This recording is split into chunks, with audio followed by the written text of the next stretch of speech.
Welcome to the AwokenWord podcast. I'm your host, Anuj Rastogi.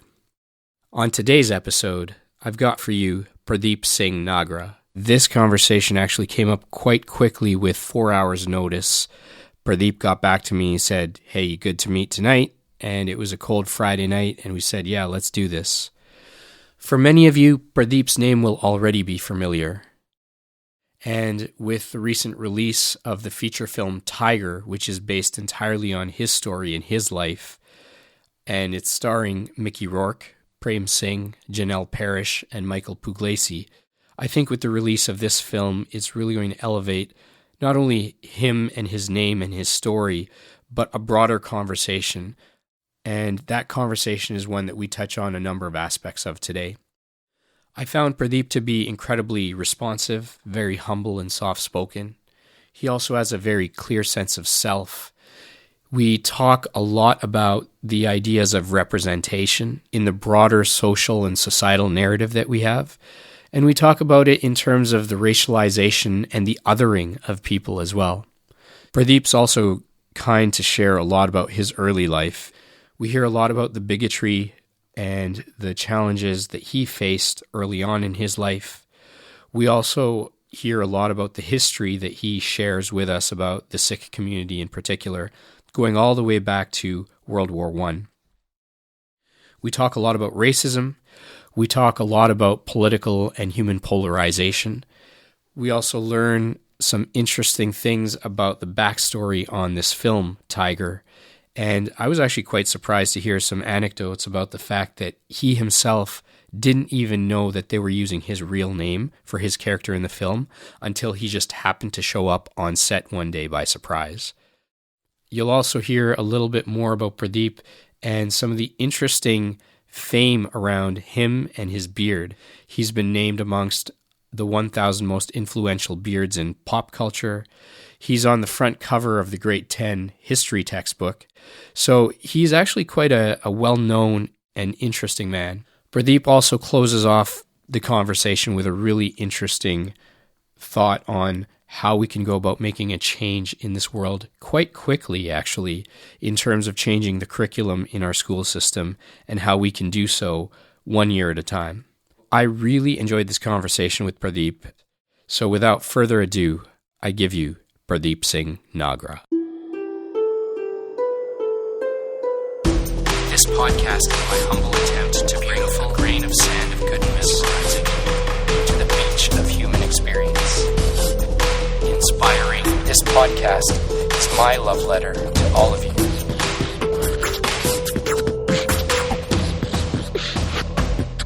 AwokenWord podcast.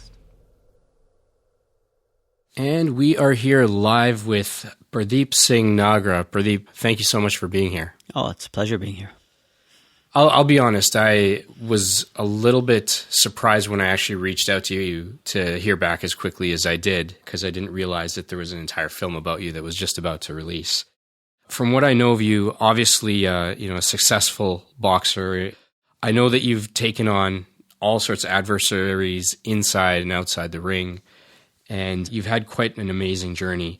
And it's interesting that just one stop on that journey is this feature film with Mickey Rourke and Prem Singh playing you, Janel Parrish from Pretty Little Liars, seeing that whole story kind of come together. So there's a lot that I guess leads up to that moment. So I'd really like to know, let's park boxing aside for just a moment. Who are you? Where did you grow up? What led you to that moment when you discovered boxing? Sure. So I'll probably do what I call my cheat sheet here. Many people are asking me about having a website and stuff like that. And I think I put humanitarian, historian, athlete, and advocate. So I think those 4 words can probably create a framework of who and what I am. And it's probably through those lenses that I create and continue to create my life experiences. I say that because the mindset of an athlete is a lifetime if you really want to apply it. And we should, because that's just our emotional, physical well-being piece. And so that's where the athlete piece is absolutely critical as part of that role.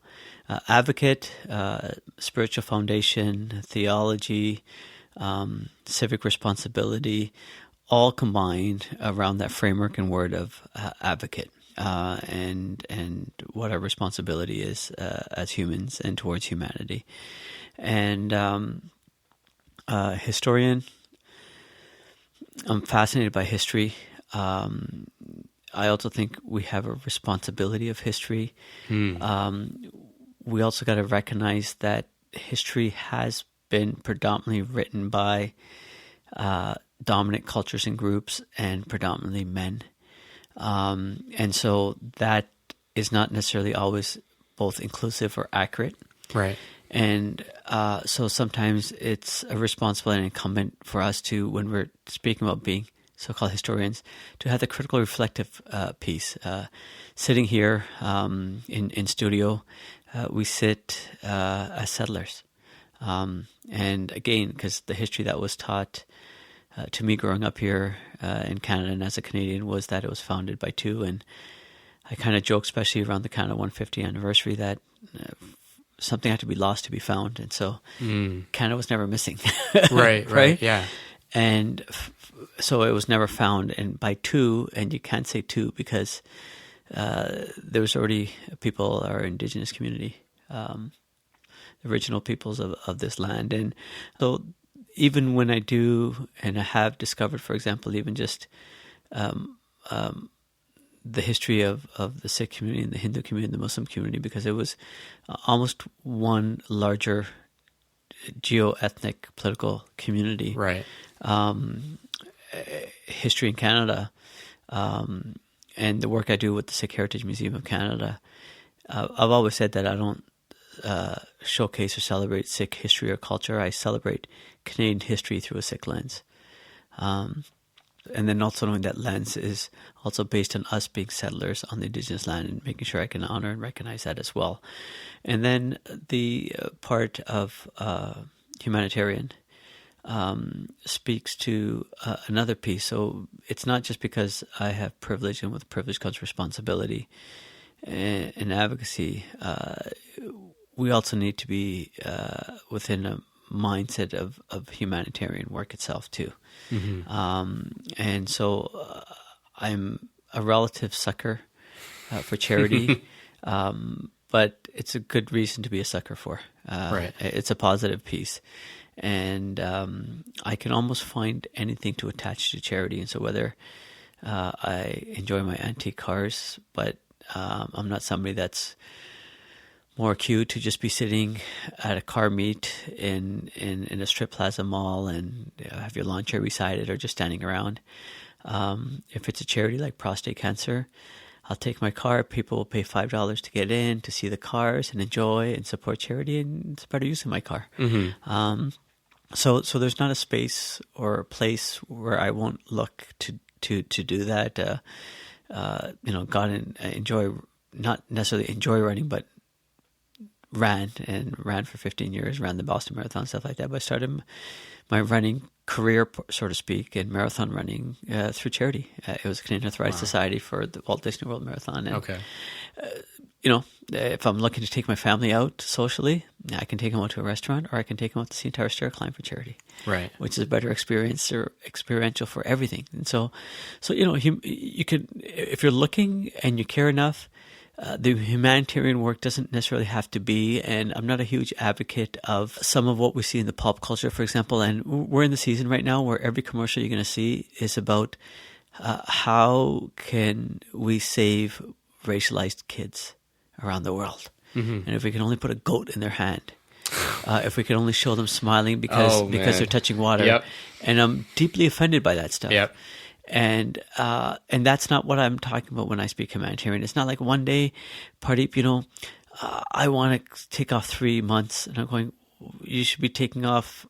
If for example, within my faith community, we actually have a concept around this. It's called Das Fund.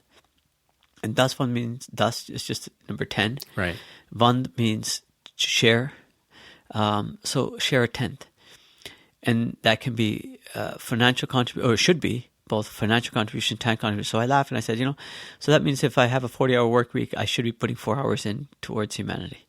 Right. Okay. I shouldn't have to wait till this 5 years from now, Pardeep, if I can do that, I'll love to do that. And that's my humanitarian civic duty I've done in my world or something. And no.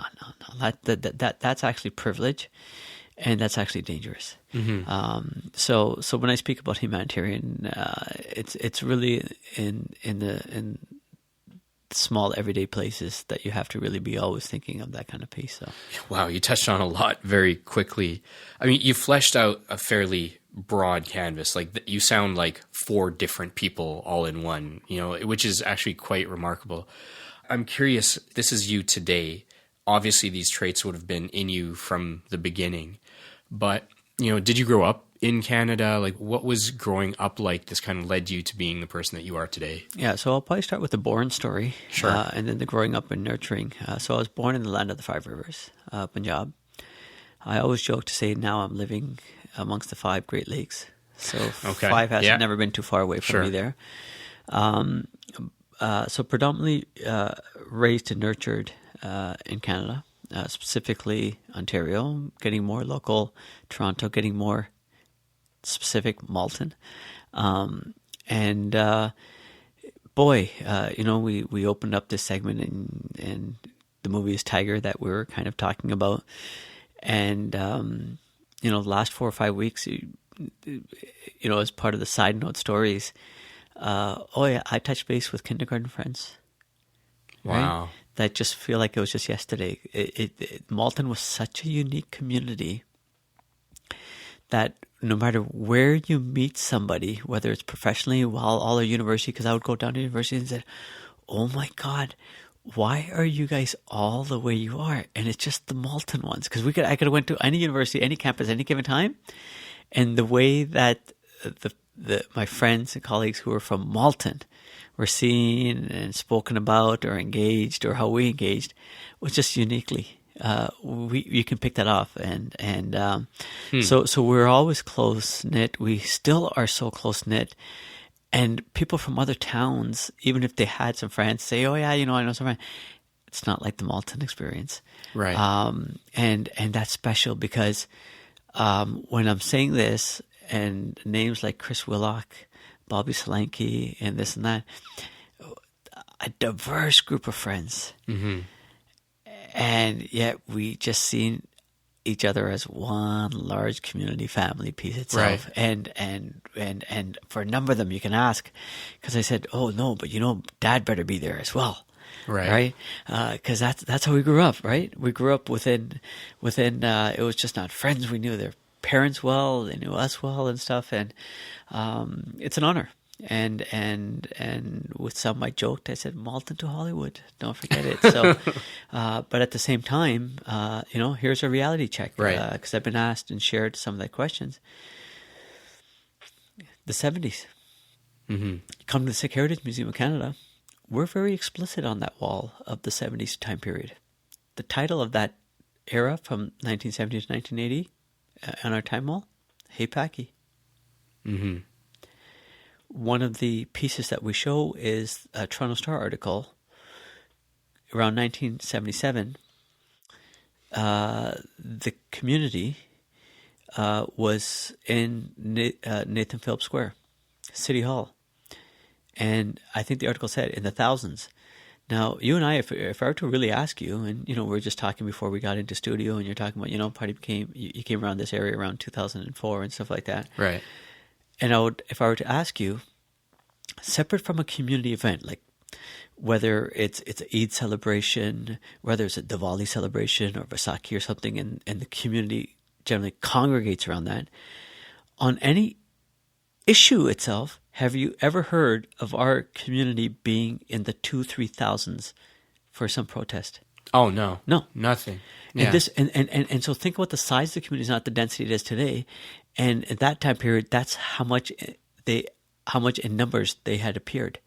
And they had placards and stuff. And I shared it to the narrative of Black Lives Matter, because that time South Asian Lives Matter. And in fact, the article speaks to the community getting there and asking for the resignation of the Chief of Police of Toronto, because he was not being able to protect all his citizens. And the South Asian community on a daily basis were being just physically attacked, pushed onto the subways and everything. And I still today, because it will never leave me, it can't leave me, because it has a visceral traumatic part of it. People are shocked to hear that it was intimidating to leave the house with my family. And the reason being is, Dad gets in a car just to do an everyday task of a Canadian. Mm-hmm. Go to the mall, take the family out, we're going to the park. Along the way, we have to maybe stop at a gas station, put some gas in. And what happens? Dad gets out of the car, and Hey Packy starts. And we're in a catch-22. If Dad doesn't respond, then they think he's meek. Mm-hmm. And that he's timid. And they're going to ratchet it up. Right. And let's keep scaring the hell out of this guy. And when doing that to Dad, you're doing it to the kids inside the car and the wife inside the car. Mm-hmm. If Dad decides he's going to kind of throw a little bit back at them, then that will anger them and equally make them escalate. So they were going to escalate. And it didn't stop there. Because when Dad got back in the car, then it was a cat and mouse game on the road where they're cutting us off and putting the brakes on and all that kind of stuff. This was a normal, what I call everyday experience. So it's not that long ago. Not at all. Not at all. And so as much as I celebrate the spirit of my town, which I still will always, because it'll supersede those pieces, it's not within some context as well. So that's the 70s. The 80s, the community is relatively trying to find itself a little bit.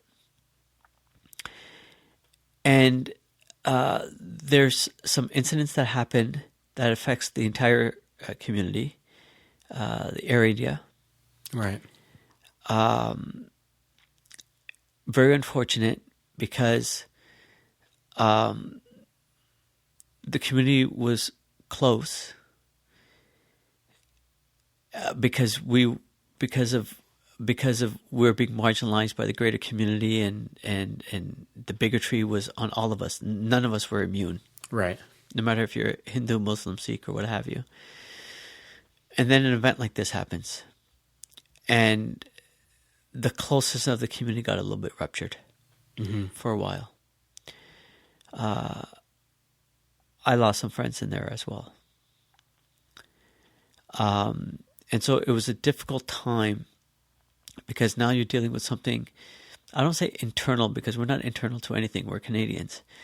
But there was some affinity and similarity in experiences and stuff like that. That was not as easy to just lean on each other and share with each other and engage in each other and support each other. And as our communities continue to engage, a big event broke nationally. Mm-hmm. That was the turban in the RCMP. Right. And so this, for no right reason, challenged Canada to its core. And Canada was questioning itself. I don't know why, but it was questioning itself. You bring up the Air India incident, and it's just interesting too, just to rub salt on an open wound. Like, and I can't recall, I'm drawing a blank right now, who was Prime Minister at that point in time, but he actually apologized or expressed condolence to Rajiv Gandhi, I guess it was, at that point in time, when almost the entire passenger list on that flight was Canadian. You know, and that just because these are a bunch of brown-skinned people, it's not even conceivable that these could be our own people. 100%. We're othered. We're othered at a most vulnerable, tragic time. Like, just think about what that means on the psyche. We're actually not too far from the memorial that's out on the lake from here.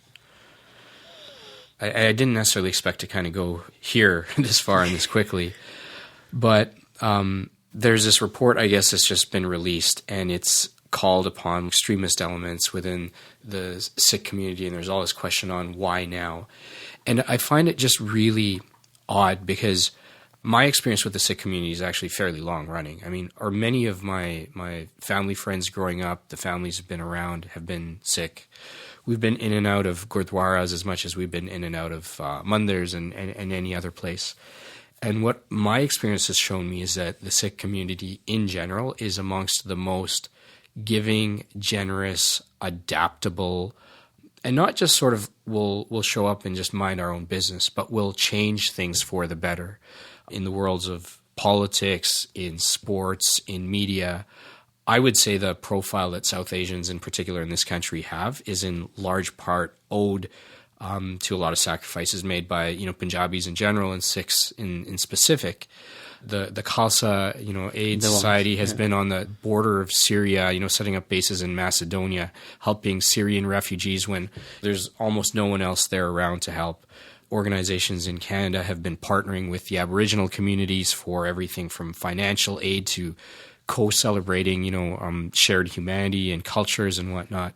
And yet, I think so much focus has been put into the physical identity of being a Sikh between the turban and the beard that everything that's behind that has almost just completely been ignored. I mean, this went very deep very quickly. I think I'm curious to maybe just kind of step back a little bit because, I mean, obviously your life experience here has been, real ups and downs. I mean, you've gone through like just the joys of the diversity of the friends and the community that you've been in through to, being othered. And not that long ago. I mean, I find in Canada in particular, we often feel like we're up on this high horse and as if we've reached some post-racial utopia. We are nowhere near that. Forget about nowhere, because I was actually asked this question.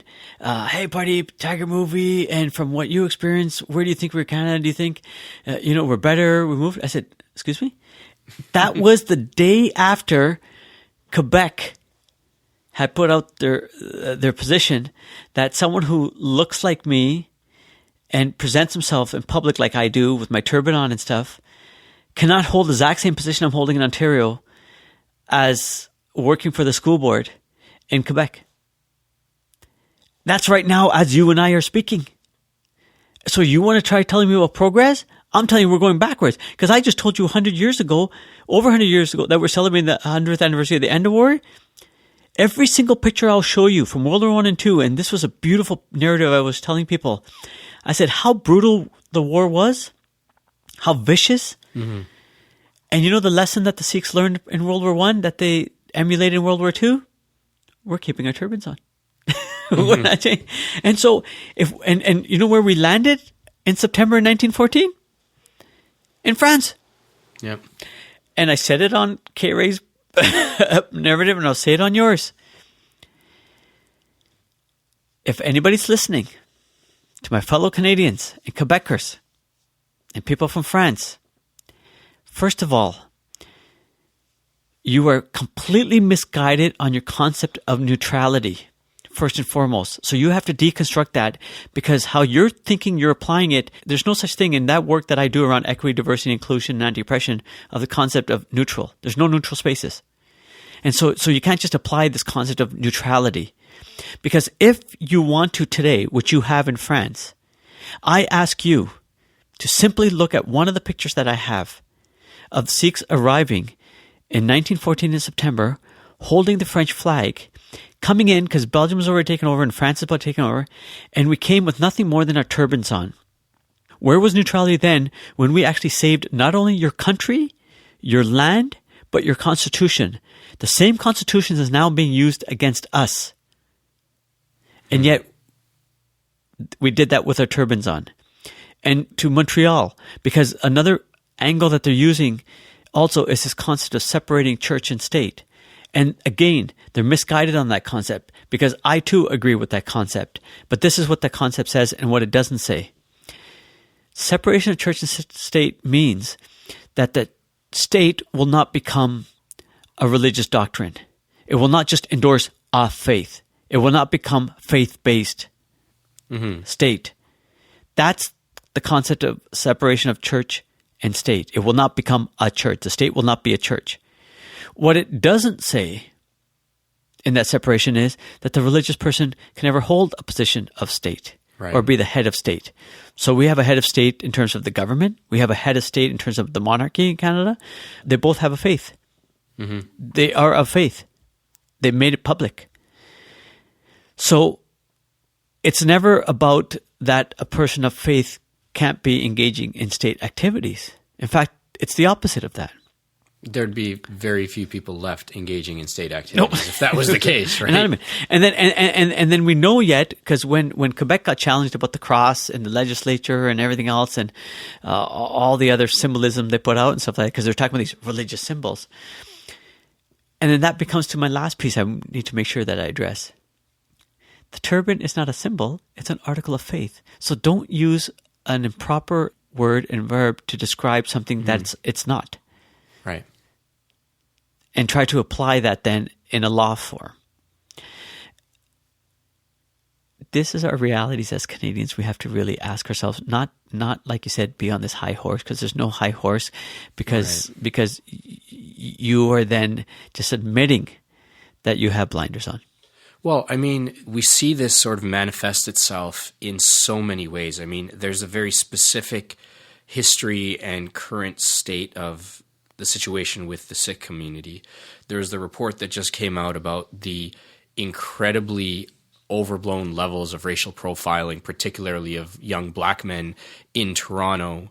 You've got all sorts of pockets of resurgences of anti-Semitism. You know, white supremacy never really went away. It's still very much there. Like, so all of these sorts of things, just the treatment of the Aboriginal community in general. I mean, and it's escaping me unfortunately right now, but there's Thunder Bay report that just came out. The Thunder Bay report, like, absolutely terrible. There's a community just outside of Winnipeg that has been campaigning actively for 30 years to get clean water. I think they've been on a 17-year consistent boil water advisory. Trudeau had even made his way out there, made promises, nothing's happened. And yet we've in that time still bought, a $4.5 billion pipeline. We've bailed out other companies. Yeah. We're selling arms to the Saudis that are slaughtering, innocent Yemenis. But this craziness, it's here. And I find that there's this weird denial here that we're not like America. Oh, yeah. The first thing you ask a Canadian, what are you?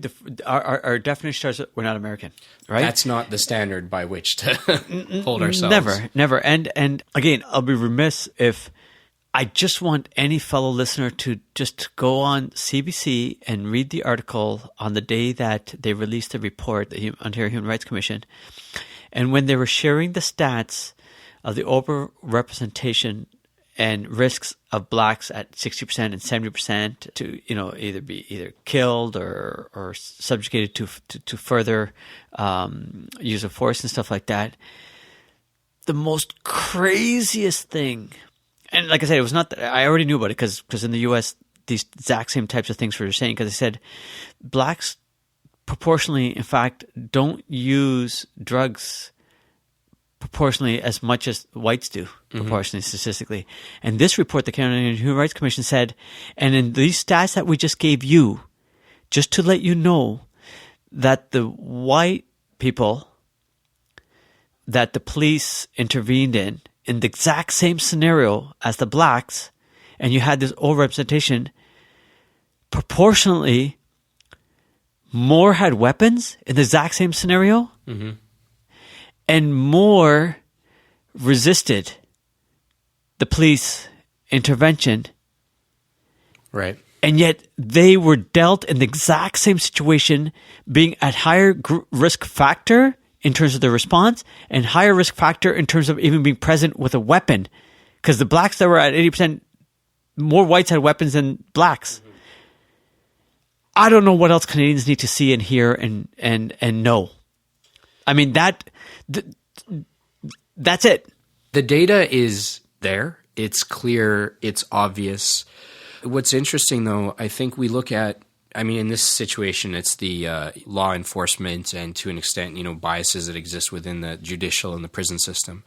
But none of these systems exist in isolation of some broader context. Like we, as a culture, as a society. When you say a system, even if you want to claim a wall or a door or whatever, but who either put up that wall, put in those doors, we're talking people. Mm-hmm. So I don't say system. I say people.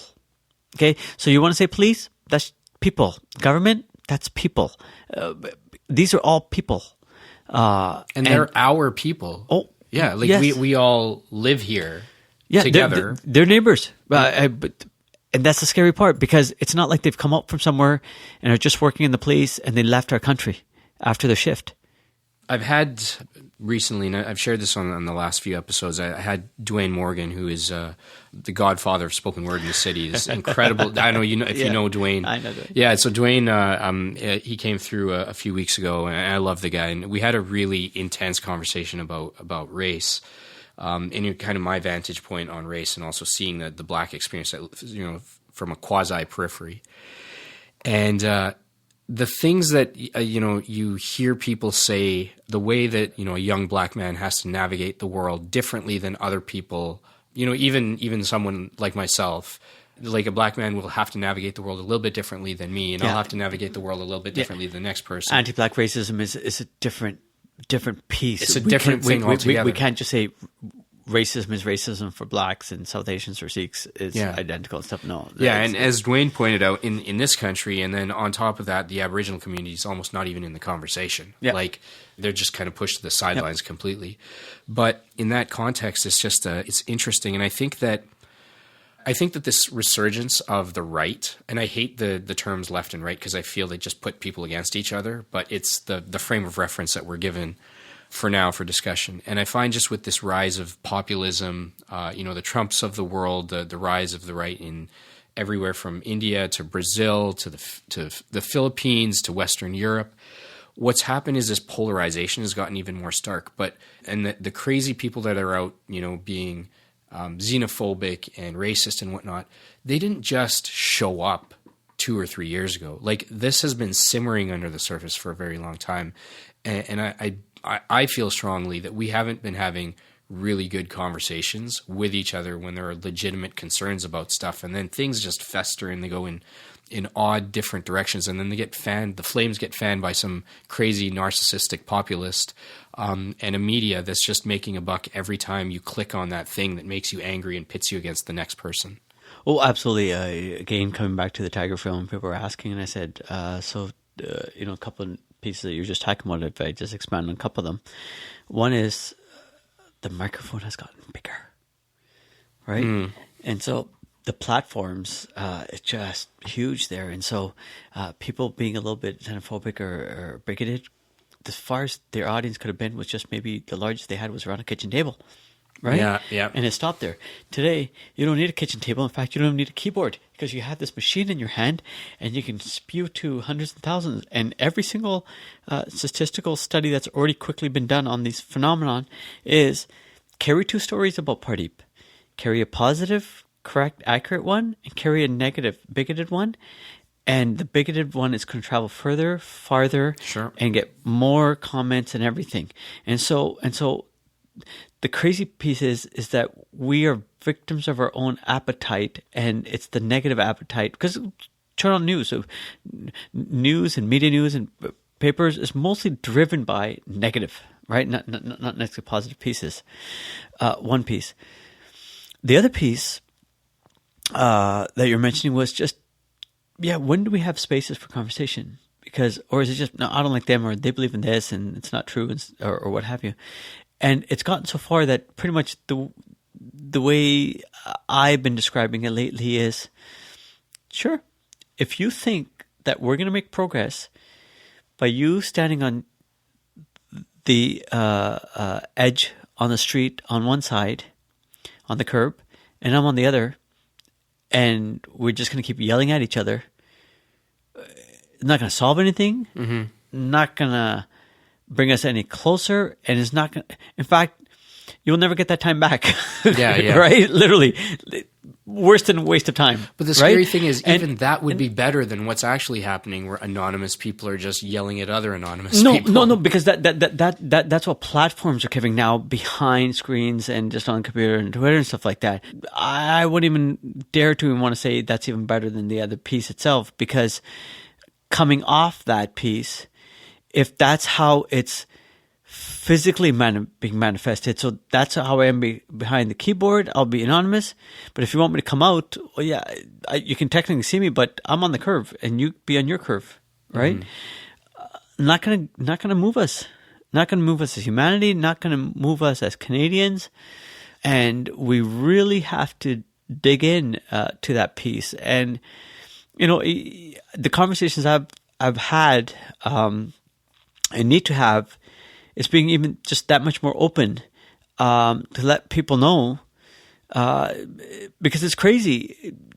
A climate has been created where they feel they're emboldened and empowered to just be and exist and say now, because saying all those faith I was always not really allowed to, or maybe was not going to be comfortable. I might actually got charged, or if I went in public, I would have probably gotten a group of people would attack me probably in a mall if I were to. Now it's like no one's going to step in, no one's going to care, and it's just almost in an unfortunate way publicly acceptable, which should never come to that point to be, right? So yeah. What's really strange and just a recurrent phenomena, a lot of this hatred and this frustration and anger that's directed, among and between, people and communities, in most cases, the people that feel so strongly have never actually come across the person that they hate in everyday life, right? Like someone can say, I hate Muslims, or I hate Jews, or I hate Sikhs.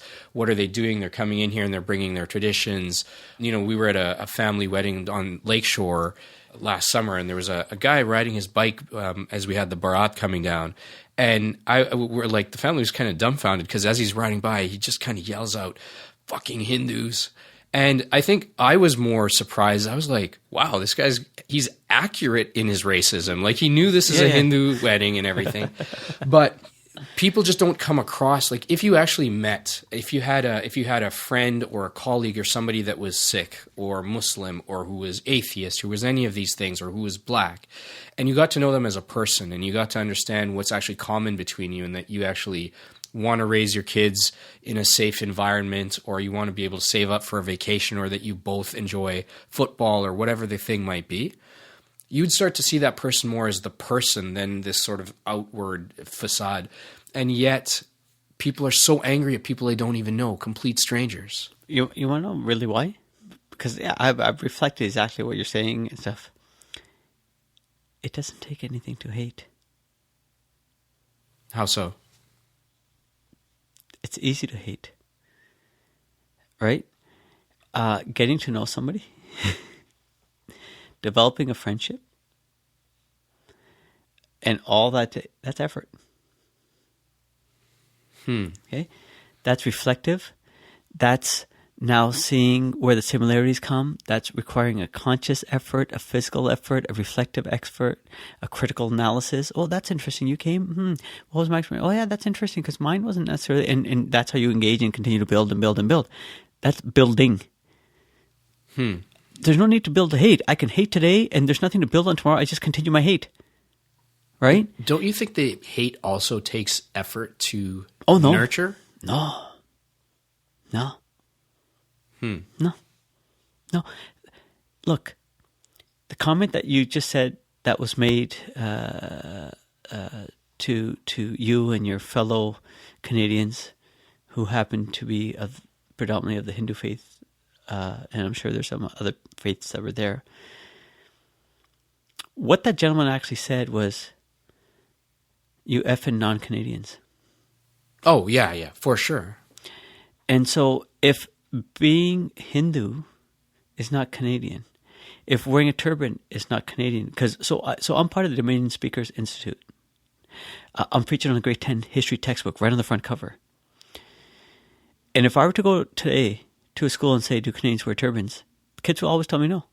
And I laugh because I said, wow, so how do I get to be Canadian? Because good friend passed away, MLA, always said, big beard, great responsibility, kind of. Manmeet Bhullar. Oh my gosh, it's such a small world. I was just talking to my friend about him. And he used to say, when he would be talking from my toe, and he would point down to the toe of his shoes, then he would point to the top of his turban. This is a Canadian bro, he used to say, right? And because, if you were to take a picture from my neck down, I can't technically be anything but so-called Canadian. Then what un-Canadianizes me? My pigmentation? My turban?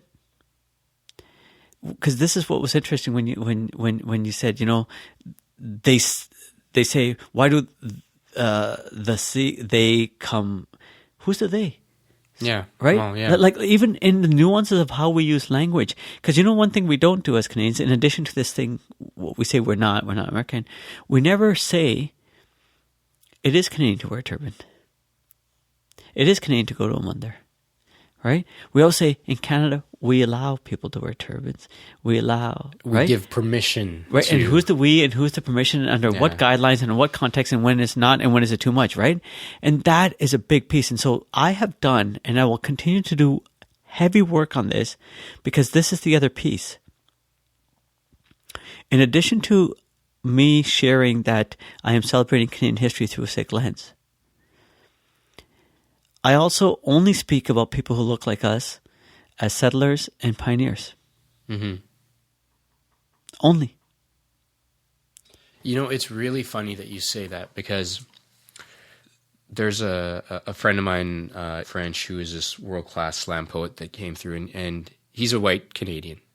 And we talked a lot about this idea of race, and I think there's something that artists just kind of generally, you start to see a greater sense of commonality amongst people. And we talked a lot about the fact that, I said to him, like, your ancestors came here, did a lot of great things, were very innovative, and, made incredible things happen here in this land. But on the road to doing that, decimated an entire civilization of people that had been here for thousands of years and did all sorts of inhumane and just, quite frankly, just repulsive things to the people that already lived here. And then I said, look, but my people didn't do that. And yet it would be odd for me to say when my parents came here in the 70s and now I'm here, I am the benefactor of this forest that was cleared by the original settlers that came here.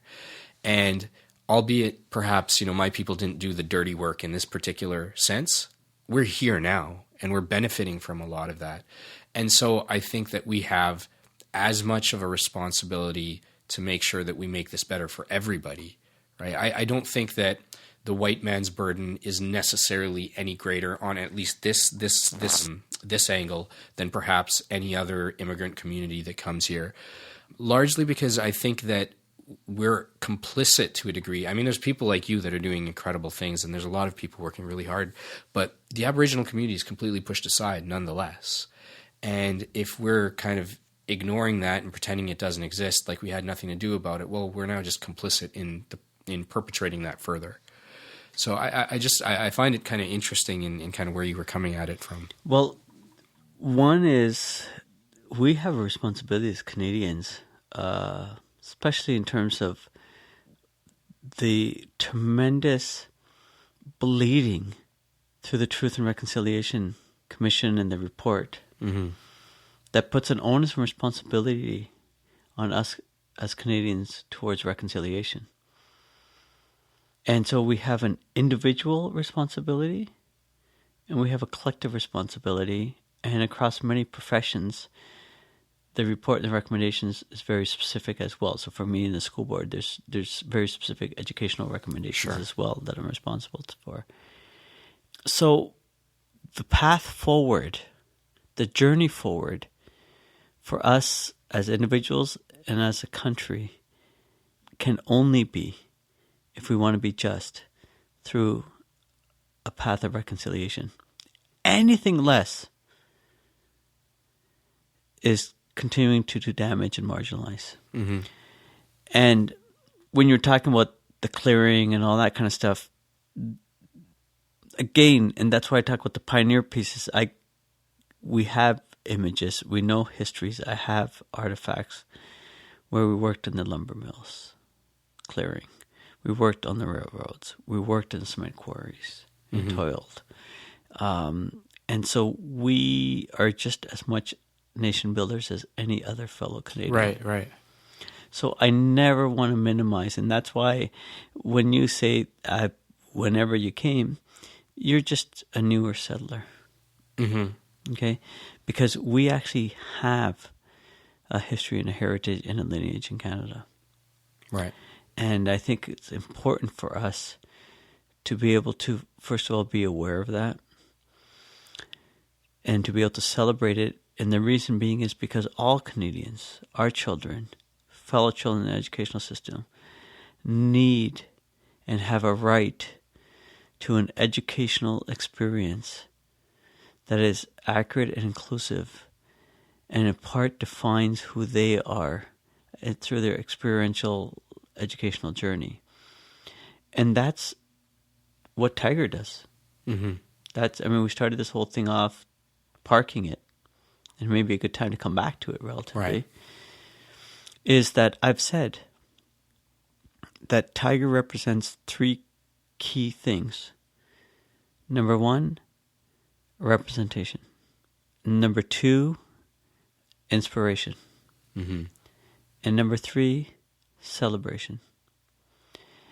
And the most important viewer community for me are students.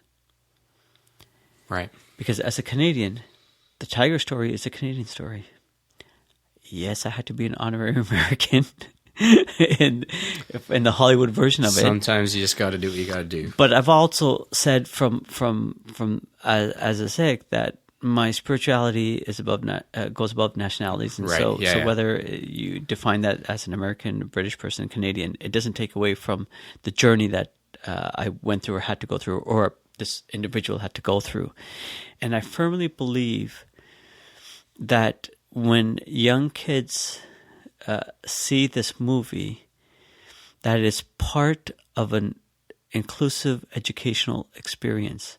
And in fact, Cineplex has chosen as one of the top school picks. And come January, they're going to be including as part of their educational programming. And we have an educator's guide attached to it as well. Amazing. And all the different layers that you can engage from kindergarten to 12, just through Tiger alone. It's just phenomenal. And so this is the minimum that we need to see as part of representation of Canadian. Because I'll tell you a crazy story.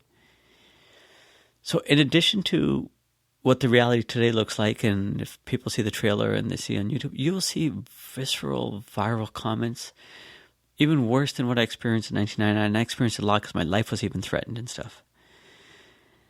And it's interesting because they're tied to this piece in the trailer that says, it's not about race or religion. This is about health and safety. Mm-hmm. Yeah.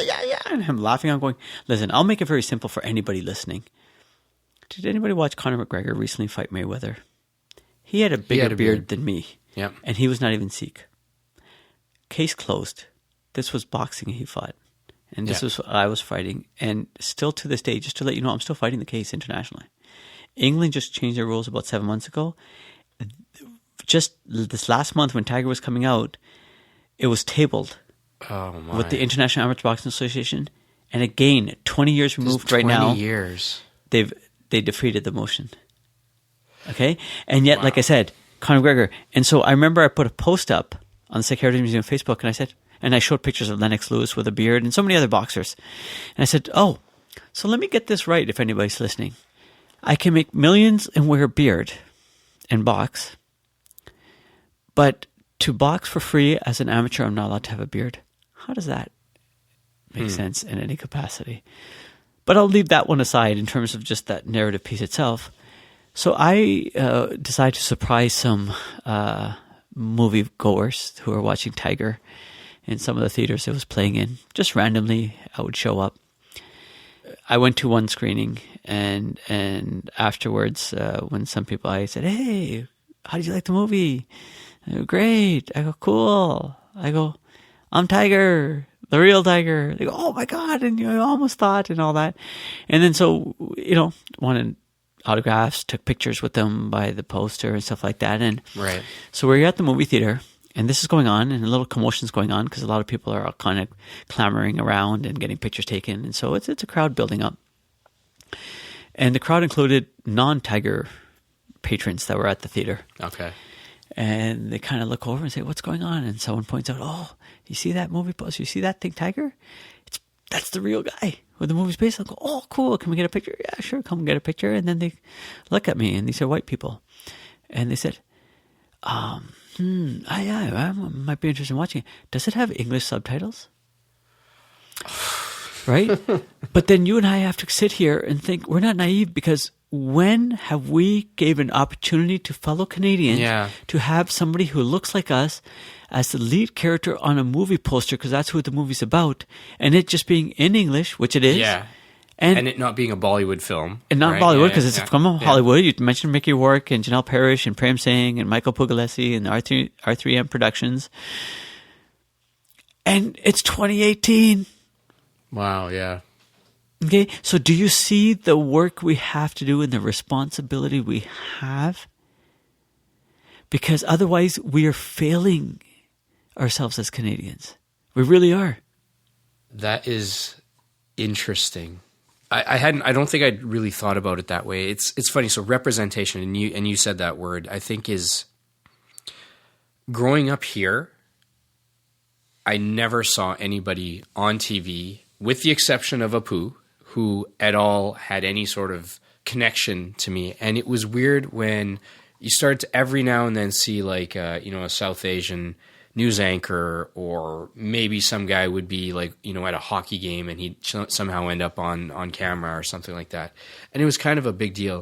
And it's hard for people to understand that, how much representation can mean. And I'm specifically using representation here because I saw Riz Ahmed, who I'm a big fan of. I saw him on, it was either Kimmel or one of the late night shows. And he was talking about how he doesn't really consider the word diversity that helpful, because it feels like a sprinkle of diversity here and there.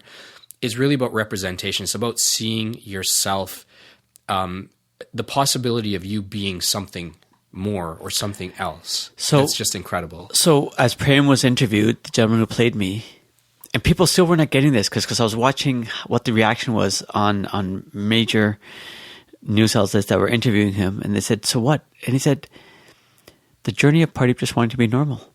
And they didn't get it, because when you're talking about representation, I've been saying, name any character on any Canadian program right now, any show that's going on, and tell me that we don't know somebody who looks like us who is actually that in real life. Mm-hmm. A police officer, lawyer, doctor, an athlete, a dreamer, a scientist, banker, whatever role that somebody has being played on TV, a father, a dentist, a child, whatever it is, we are.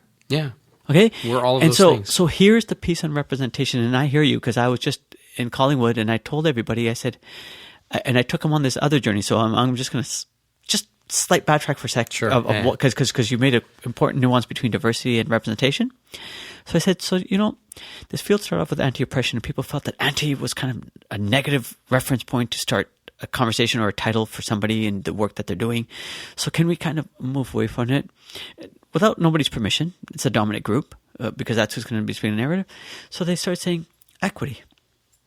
Then equity becomes a little bit too hard for them. And they say, let's do diversity.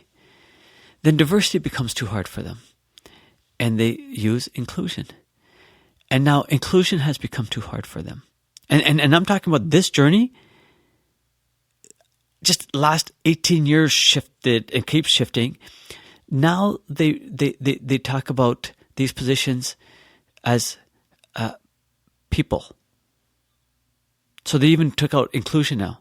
So there are people that have the title of doing this work that are known as people, organizational people and culture, or people and human resources. Why? Right? So why do you think that? Why are they having a hard time with it? What's rubbing? Because people the they wrong way? never want to be held accountable, and diversity doesn't hold anybody accountable, because, like you said, it's a sprinkle. And here's what I'll share about representation and why I use that and intentionally use that. I'll give two important pieces related to that. One is the journey of blacks in the industry. when the first black leading actress won the Oscar, Halle Berry, she went up on stage and said, "This is not for me. This is for all the black actresses that should have won it before me." And she thought that it was going to be a watershed moment in Hollywood. And today, if you listen and had heard any of her narratives recently, she actually thinks it's a mistake. And she's almost at a point of wanting to possibly return it. And the reason being is because since that, where she thought it was going to be a watershed, in fact, there's been years it's been the opposite because there was the hashtags Oscar so white. Yeah. Denzel Washington wins it for Training Day, the most brutal role of a black character he played, and he played a lot of phenomenal roles. He played a lot of and Halle Berry's was Monsters Ball and was not the best of a role for a person of color. And yet, here's a community that's still in 2018 looking for representation in an industry that they've been part of for more than decades, century. Well, okay? Yeah. And so then that begs the question to you and me of why I use representation for Tiger, meaning, I don't know, folks, did anybody recognize that this is literally a first? And that is because, I don't know if you know, and it's still online if anybody wants to read it, when Waris Ahluwalia was here for a movie, and I think it was The Beeple Boys, he was being interviewed by Toronto Star. And they're talking, hey, what's happening? What are you up to? What's happening lately? And by the way, who's your agent? He goes, I don't have a full-time agent. You have a full-time agent in Hollywood? Like, what are you talking about? And he says, I will do Hollywood when Hollywood stops seeing me as an Indian and sees me as an American. And why that's important, because when you just mentioned Apu, and you know what the issue is now, is that we find out now, to not only was that damn an irritating accent, it was actually being played by a white person. And then let's switch that narrative, because take away Hollywood for Tiger for us right now, because there was nothing. Right. And let's move to the narrative of under Hollywood, where if we just talk about TV, entertainment, stuff like that. As a father with young children like yourself, I watched my kids try watching the kid show for them now, Hey Jesse. And here they have a Sikh character, Karan Brar, born in America, who actually had to go to acting school to learn an accent because he's the only racialized person on that show having an accent. This might be the same show that I'm right? thinking of. Yeah, it's one of those other kids, okay? And then you look at The Big Bang Theory. Yeah. Drives me nuts. Okay? And so, believe it or not, signed no legal documents, but only had one ask. That my character not have an accent. And I sit here today willing to support the film. I would be honest and tell you today, if my character had an accent, I would not support the film whatsoever, even though I signed off on it. Right. Because although I didn't write anything on that piece of it, and because I didn't want the film and the first time that my character says anything get othered just because because I got nothing against accents. It's just because we have racialized accents as well, because there's what we call romanticized accents, and you can mimic and think it's actually beautiful sounding to have a French accent or Italian accent and all that kind of stuff. And yet there are other ones that get marginalized. And so I just want to put that out there. But it was an important piece, and it spoke volumes, and it speaks about representation. There's so much nuance in this. So the story of black representation in Hollywood, and let's just focus on Hollywood for a moment, is not that blacks are not represented, because they're actually everywhere in film and whatnot. The nuance there is that they're not represented across the spectrum of all the different people that they actually are. They are mothers and fathers living in the suburbs. They are accountants. They are athletes. They are rappers. They are also janitors. They are also school teachers. A lot of the time that I spent, working, or at least going back and forth for meetings in the U.S., I was just always just amazed with just how large the black middle class is in America, and how they're just like every other American. But I don't see that on TV and in the movies consistently. It's always playing the villain or the athlete or the gangster or the hustler or whatnot. And so in that case, it's not just representation just to be visible. It's representation to be visible across the entire, sort of human experience that they have. Yeah, and I've never seen representation as anything less than that, because that's what diversity would just say, hey, is that we have. But representation means exactly what you said in terms of the accuracy of who they are as Americans or who we are as Canadians. And this was my piece, because even in the work that I do, and I remember fellow equity colleagues, and I'm having this challenging argument on them, and this comes up quite a lot. And like To Kill a Mockingbird, and I'm saying, you guys are even starting at the wrong point of this piece. It shouldn't exist because we just don't even need to use it as a curriculum resource, let alone the debate on it. Equally, when I talked about The Outsiders and The Great Gatsby, and as if Shakespeare is the only one that ever written a play in this world. And people say, well, I like The Outsiders or The Great Gatsby. And I said, I never said I didn't like them. Did you even hear me say that? I just told you, stop using words like classics and canons to justify using that literature, which does not speak to anything of what our current narrative, or even spoke to the accurate narrative of that time as well. Because I've told you, we were around in the Roaring 20s, right? Where do you see us represented in any of those pieces? It's because, why are you always just showing those pieces equally? And this is why I'm pushing and challenging schools, that if you can take your children, school kids, to go and see Wonder, which I'm opposed to, not because of Wonder or the story, it's because it just reinforces another white narrative of having a white child, because there are people in South Asians with disabilities, Sikhs with disabilities. And they're going to have white parents with white friends and white culture. Because, even somehow when they're saying, this show was taped in New York. And it's funny because I've never seen a white New York the way the show's showing it, because they even in the background, they can't even get that correct. Right.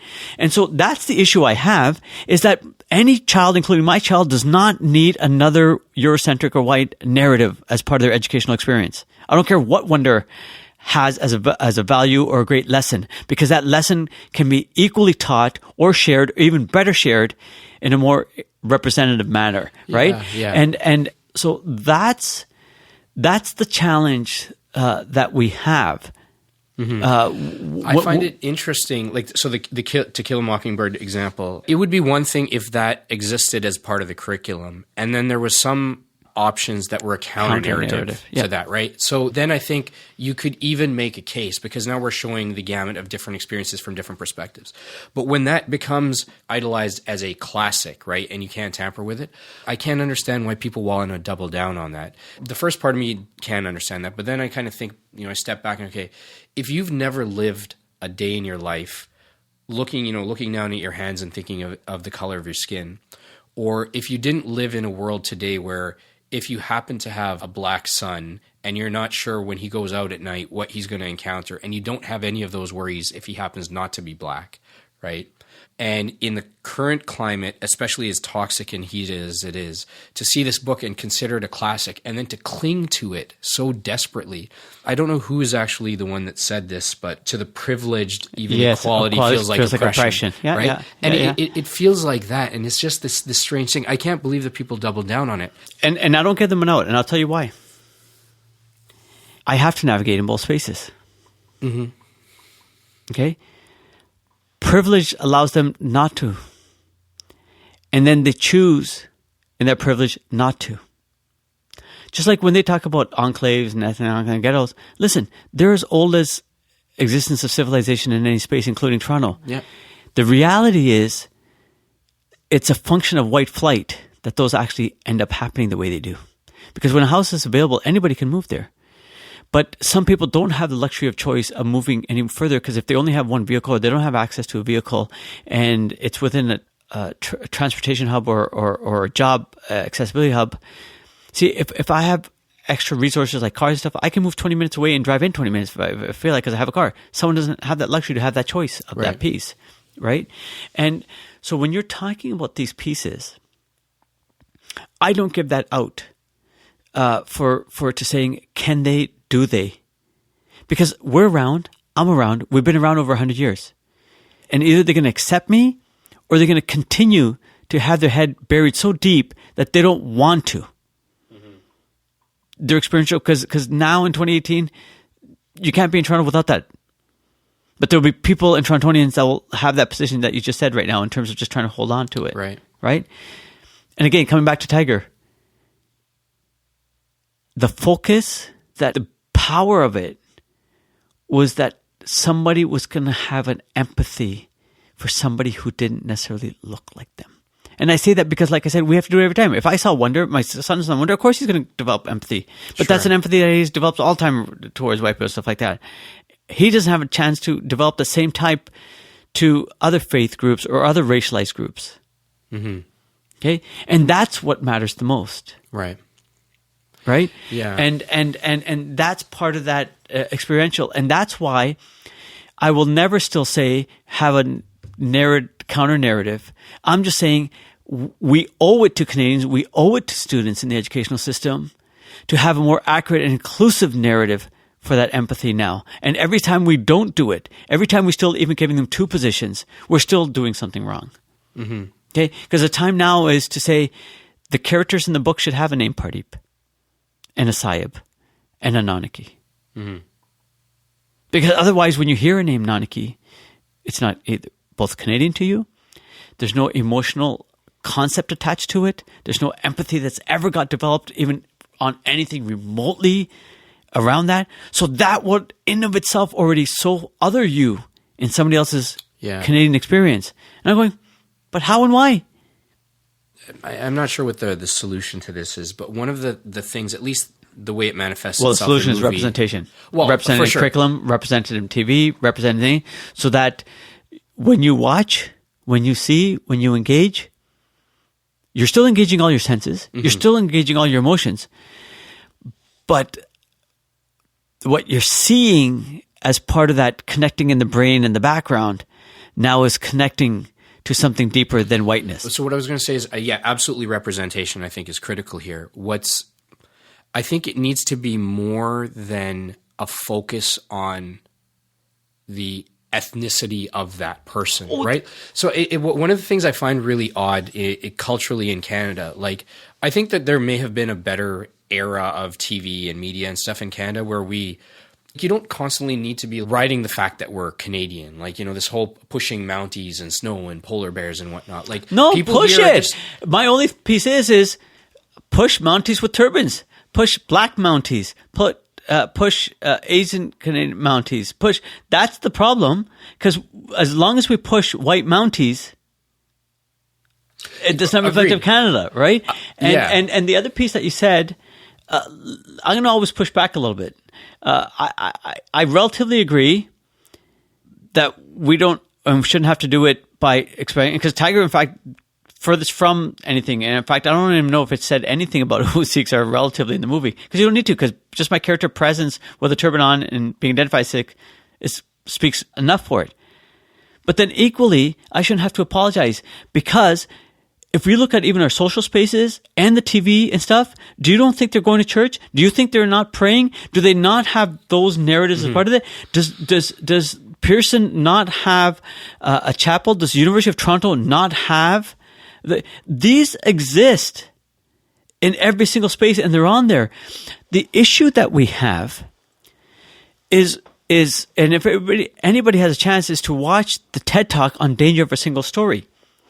Because I still have people asking me about Lily and Russell and stuff. And Russell was a fellow boxer in the same boxing gym, in fact, as mine. And I've known him for a long time. And I said, what are you guys talking about? The problem that you have is that you have no other narrative. And that's your single story. For example, let's just take the white community again. Not only are there comedians that are even worse, and who sometimes even speak only of even more like what's it, Axworth, James, the American comedian, and the name's just slipping right now. But they will even create a show called Trailer Park, and on and on and on. But why doesn't Trailer Park stick to you or me or any other person? Because equally with Trailer Park, or that comedian, they have athletes, they have anchors, they have TV shows, they have TV characters, they have movie characters and everything. So you have that spectrum, and that won't hold.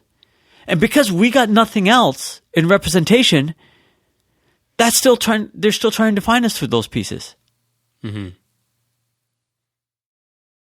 Yeah. No, I agree. It comes back to representation. Well, I think it's representation. And so like the example you mentioned of the kids show, and it may or may not be the same show I've seen a couple times when we were in the States, and my daughter watched and she enjoyed it, but she's like, Daddy, why does this kid have an accent? Why does he have an Indian accent? And you can tell it's a fake accent that he put on in like a week. Born in California. It's going to acting school, and it's unnecessary for his character. Absolutely. Other than to other and ghettoize that individual further. So if he's in that show, great. Let him just be himself and let it just play out as it does. Like, I think what I'm suggesting is when you start playing to specific stereotypes, and that is the only thing that's ever. I'm not suggesting. And don't I agree have with you. characters with ethnic accents. Yeah. You should, but you should have characters with and without. They should have British accents, Norwegian accents, whatever. Because like when I was talking about Canadians wear turbans, so do Americans. Because I have a lot of American friends that wear turbans. So do British people. Yeah. In fact, we have family in Italy who speaks Italian. There's lots of Sikhs in Hong Kong. Like, My dad speaks Cantonese. Actually, he lived in Hong Kong, right? I would love to see that. I've never met a Sikh man speaking Cantonese. In fact, I can show you a little bit on YouTube because K-Ray did a little small clip on my dad. Oh, that's amazing. Speaking Cantonese. But absolutely, right? And this is why I continue to be dumbfounded by the lack of progress. Because if they want to talk progress, I'm saying it's even the progress, if you even want to declare it, is accidental, because naturally, when there's just enough of us, a population, one or two of us might end up somehow on TV by accident. Anyway, so that was not by any real effort. It's in spite of the few that have just accidentally been there. And I don't say accidentally taking away from their hard work and their perseverance and all the battles they might have had to get there. But boy, don't count that towards your grouping of progress. Yeah. No, it's funny. I think we're in a different world today where you're starting to see is by no means the level of representation that you need. I mean, a few people have somehow managed to make it through with a lot of grit and being tenacious and whatnot. But it's a long road, right? And we haven't. And this is the thing. I feel like while we should celebrate where we make progress in places, and in many regards, I think the world today is much better than it was. But you remember, I said representation, inspiration, and celebration. And celebration, yeah. Okay. Yeah. Because you cannot miss the opportunity to celebrate Tiger, right? Mm-hmm. But remember that the best way to celebrate it is to know that someone should take step two. So, I mean, we've kind of gone deep on a bunch of things, but just for context for some of the folks that may not know, obviously Tiger is this feature film that's just released. It's got Mickey Rourke, who's just I imagine a force of nature. It's got Prem Singh, who plays you in it. But leading up to that film, what is the story, the crux of the story that this is based around in terms of your challenge back in 99?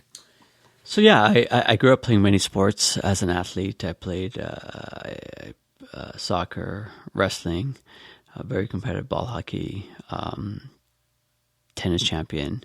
Did a lot of sports, recreationally, very competitively as well.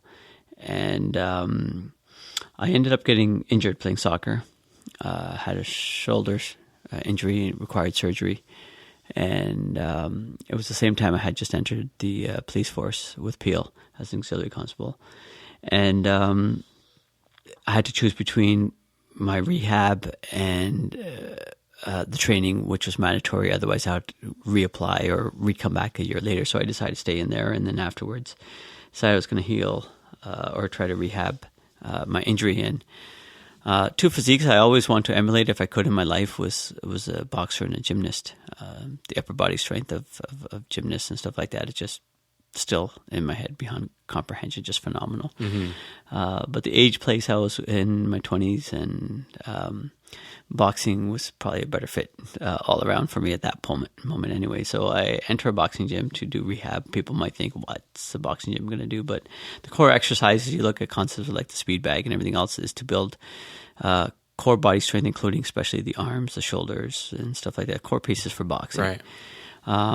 So yeah, that's what I'm doing. The corner of my eye, I see a boxing ring all the time there, and somebody one day comes in and says, "Hey, are you ever going to box?" And of course, I'll take competition, even if I've never played a sport in my life. And if it's you and me, and I see a ping pong table here or something else, I'll say, "Let's go," because as long as I can have bragging rights over you tomorrow or tonight, texting you, I'm champion. Love it. You know what I mean? I'm champion. Yeah. What champion are you, Pardeep? Between us two, right? That's all that matters World to me, right? champion. Between you and me, Yeah. right? So equally, as an athlete and being competitive and stuff like that, and said, if are you ever going to? I said, yeah. And they said, you're going to have to shave that. And long story short, checked with the coach afterwards, realized there was these rules and regulations prohibiting beards. Everything else was allowed. We talked about already. So even the turban at that point was allowed. Well, the piece around that was this was around the beard piece, and so mustache was allowed, sideburns, stuff like that, and we talked about McGregor already, and having a bigger beard than me, and not being a Sikh, and allowed to box. But for this one, it was that was the specific part. And I say this because the context and the time versus some things that have been changed since, and back and forth on that piece. Because amateurs used to wear headgear, and then they removed the headgear now and stuff like that. So it goes back and forth, because I would be wearing kind of like a patka or bandana and stuff like that, and then headgear over, and so that was not going to be a technical issue in Ontario. Or well, it was actually Canada? it was an interesting it was an international ban which manifests itself to many countries, and I say that because countries can also have different rules within Canada. Within even Canada, Ontario boxing had different rules at one point, because they were the first ones to allow women boxing before any other province and stuff like that. And so there's always relative variation and stuff. And then we found a very interesting piece, and a lot of people might not know this as part of the story piece at that time. And there was a lot of battles that I had to go through, because then Boxing Ontario wouldn't touch it. They said, go to Boxing Canada. I went to Boxing Canada, tabled a motion. They defeated 9-6. Come back, because then there's nothing I can do with Boxing Canada. File Ontario human rights complaint, get it resolved, started competing, provincial novice championship, then eventually representing Ontario at the national championships. Get to Kama River for the 1999 Sydney Olympic qualification national championship tournament leading into that kind of piece. They end up disqualifying me. I have an unprecedented legal phenomenon that happens that we possibly anticipated that might be happening. So we kind of prepared back here, and in fact, we were technically ready, and we walked into court without being on the docket. Wow. Which means not being, because you can walk into any court tomorrow. They're already, their tomorrow's Monday schedule is already scheduled, even on the weekend of some emergency. But there's no such thing as literally. I mean, it can happen in rare circumstances, but this is how rare this gets. Want to get on the docket? Want to get on now? Because the weigh-in time that I got disqualified for only had not much time left, and that could have been another loophole they use. So I'm already disqualified now. And they get put on the docket. Then they get actually heard. And they get heard with permission to be heard without the other side present. Because they're all in Vancouver. Right. So we want to present a case, and you're only going to hear our side, and you're going to hear it now, and we want you to make a decision on it, and we're hoping the decision you're going to make is favorable. And we got it all. We got an injunction. Wow. And they called me back, because I had already contacted them saying I'm disqualified. They said we've called them. We're in contact. They're aware of the decision, because it was binding. And the reason because boxing kind of that time was Ottawa-based, which is Ontario-based. And so it was Ontario Superior Court, so to speak, right? And so it was legally binding that way on them. Versus just when I filed for Ontario Human Rights was in Ontario, not necessarily in Vancouver, although they were in Ontario, and that was not going to apply that way. But this was to the organization that was in Ontario. Okay. Right? Right. Some technical piece around that. And that's why they used the loophole anyway to disqualify me. So I go back down to weigh in. They actually don't let me weigh in. Even after the injunction? Yeah, but time time passes and they call me into a room, and then what happens? They cancel the whole weight class.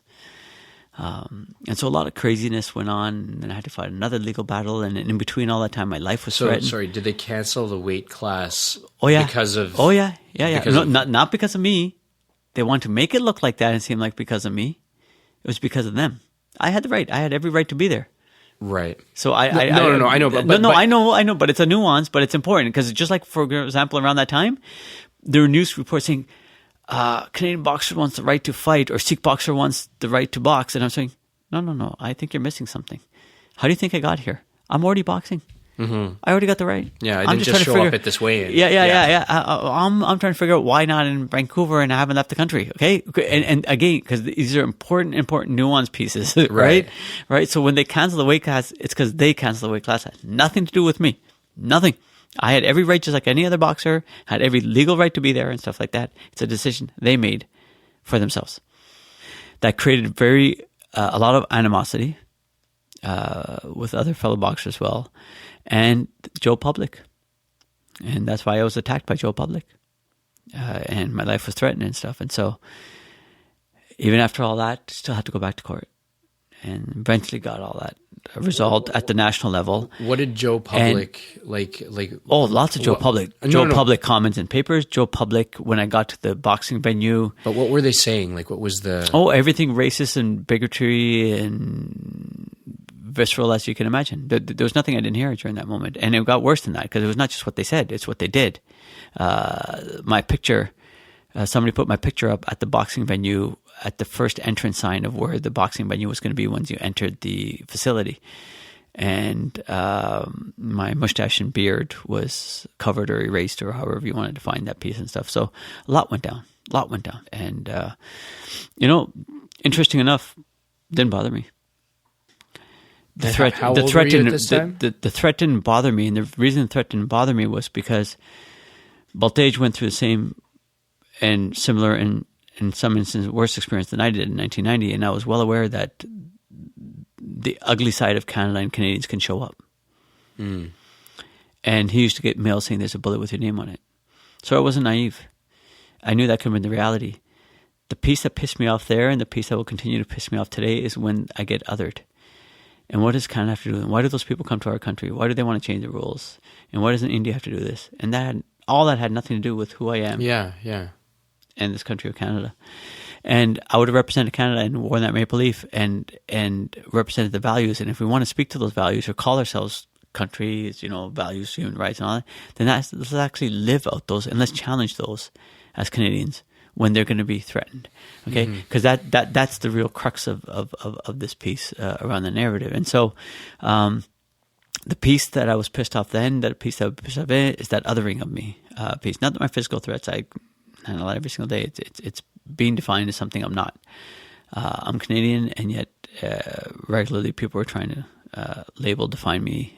And one of the interesting other loopholes we found at that time, which was interesting because where the story ended up after related to that, was we found an exemption in England for Sikhs only. And mine was around for any boxer, faith purposes or medical reasons, stuff. It was open. And we used that because Canada Amateur Boxing Institute was trying to use another excuse that they want to be in good standing with AIBA. And we said, hey, well, England's good standing and they have this piece. What eventually happened in England was that another faith group challenged that piece, and they said, instead of allowing another exemption or even opening up the exemption, they've removed the exemption. And so that's why just 7 months ago, about 10 years now removed from when they reversed that piece itself, finally got the rule changed in England again to allow beards. And like I said, working on the international level still as well. And so it still carries a responsibility, that whole story. So to the uninformed, all of this talk and hoopla and pushback and battles over a beard, it feels fairly trivial. And I'm not minimizing anyways, but it seems... It is at times. Like even when I go out and public speak on this sometimes with kids, I say, shouldn't they be more worried about my fists? And a beard? A beard? Like seriously? And in the sport of boxing? Mm-hmm. And that's what I'm trying to. I'm still dumbfounded because every single mixed martial art and contact sport allows beards. Even boxing itself, McGregor did. So it is trivial. Trust me, I have no problems with that. It's not that I'm saying the beard is trivial. What seems trivial, that an organization would make such a stink about a beard, when really what it's trying to say is we're not changing ourselves for someone else. Oh, listen, the last act that at that time the Canadian Amateur, and it wasn't even the last act, because then I spoke in 2015 for the Year of the Sport. We invited Boxing Canada to come be on stage with me at the Canadian Museum for Human Rights when I spoke there, and they refused. Really? And they refused. Even the last court case, they decided not to show up because the position they were taking was that we don't agree and we never will agree. We're forced to agree by your courts and your judges, right? I mean, you hear this rhetoric right now in the political sphere down south and even around here that we are forced by these courts and judges and whatever it may be and stuff. And you might not know, and again, another reason to come by the Sikh Heritage Museum, for Baltage's case in 1990, I have pins. There's lots of racist memorabilia that was created. And the ones that fascinate me the most when I'm sharing it with people is not all the ones that were against it, that said, keep the RCMP Canadian and has a person with a turban right across the neck and the turban and stuff, or yes to the RCMP, no to the turban, all that stuff. It's the ones that were made after the decision. So here are pins that say, turbans approved March 1990, but not accepted. Turbans approved, has the date, a sad day for Canada. And these, what would take for a fellow Canadian to actually artistically make that up,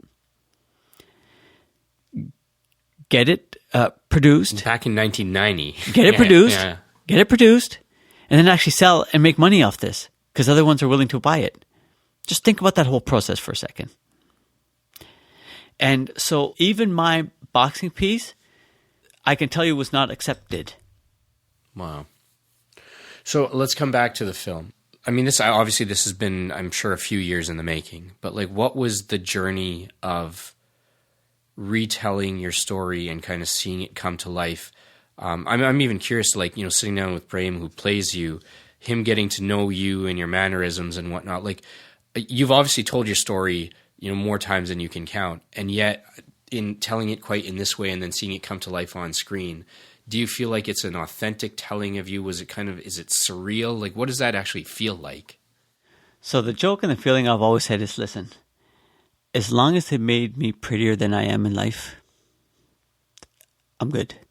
Coming back honestly in terms of the piece that you're talking about around that, believe it or not, I never talked about it to them, relatively speaking.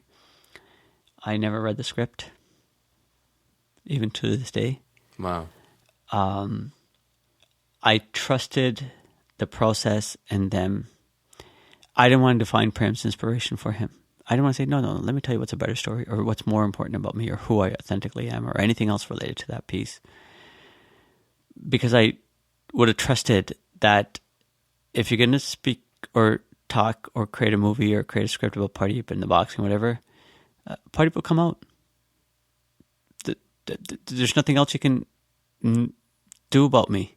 Write about me. So then what was create the about basis? me. Is it just the history and so I was already public interest story. Lots of articles out there. Right. I became part of Pop Culture Lore. There's a Trivia Pursuit question on me. I'm featured in 1,000 Beards, the cultural history of facial hair, and a whole bunch of other pop culture pieces. And Prem, like, I can tell you so much about Baltage, was glued to his TV set watching me on TSN's Off the Record and everything else. And so my mannerisms, how I carried myself on TSN, how I described the situation going on and everything else that went around and everything else, gave him, relatively speaking, enough to go on. I mean, I said I'm available and here to support and stuff like that. But I was arm's length. And I was arm's length throughout. I visited the set. I visited without anybody knowing. I just asked, let me know when you're going to set. And if I got a chance, just tell me which week. Because when I was available, it's only available on weekend stuff. And I'm going to pop in on my own. I won't tell anybody when I'm popping in. And I just want to say thanks to the people and let them know there's a real person behind this story piece. And I'll tell you a couple of interesting stories that happened with that. The weekend I went on set, got in there, I think, Friday night. Saturday morning, I'm on set. first person hang out there. I just say, hey, how's it going? Pretty good. Talking. They get ready to start filming, and who walks away from me? The director, Alistair, right? And Alistair Gerson, and I said, well, that's interesting. Because then he gets right behind the chair and right behind the camera. I go, I was just speaking to him, and we never really got into who I am and who he is. We just talked about just regular, normal conversation piece. And so it was funny. And then as soon as they, okay, ready? Prem, Pardeep, come here. So I'm about to take a step forward. And then I realized, no, they're not talking to me. They're talking to Prem in character, because they only speak to the character and the character name. And Prem and I never had a conversation because, like I said, never read the script, never, I was arm's length, never asked, was never told necessarily that they were going to actually use my real name. So that's the first time I'm finding out. That's the first time you found out. Oh, wow. Yeah. And I would never find out if I never even went there to the movie, because it, could be based on a true story. The kid used my name, could not use my name. I was not going to get into that. You had no idea how close or far they were to... No, but because that was still, and it still isn't today, because that movie, Tiger, whether the character's name was Sayab, doesn't change it. And when you're going to go and experience it, it doesn't change it. Mm-hmm. It may a little bit, if you know me, but relatively outside of that, it's still my story. Right? And yet the story is bigger than you, right? Yeah. In part, yes, because I will not allow myself to be bigger than the story. Other ones will see it the opposite. Well, you are the story. You lived the experience, and now it's the story. So it all depends on how people frame it. But sure. But so there's I didn't even know that. Right, until I went on set, and wow. Right, great surprise and pretty interesting, pretty neat. Another layer, because you're kind of wondering, what does this feel like? What's it about? Authentically, I probably shouldn't be watching it. Probably can't really watch it if I were to really give you the thing, because then I'll have to be reliving trauma. It was a very difficult time, emotionally, physically, financially, and everything. All those impacted me, and so if I already lived through an experiential, why would I want to watch my trauma? Technically. Just if you want to be as raw as possible in this conversation. Yeah. On the other hand, we were just up in Collingwood, friends. We're sitting back in the hot tub. I don't necessarily swear, and you're going to laugh because anything related to the movie, and I think my character does say a couple of words, and these are friends that now watched it, and they're just sitting there and they're going, wow, there was an effing Hollywood movie made about you. And they kept repeating it. And I was just laughing. Cause I'm just here hanging out, right? Yeah. And they're still going, and they, every couple of minutes, no matter what conversation we're in, that pops out, right? I mean, that is kind of epic. I'm not questioning the epic, but I again see the epic within a larger framework of representation, epic within a larger framework of inspiration, epic within a larger framework of responsibility.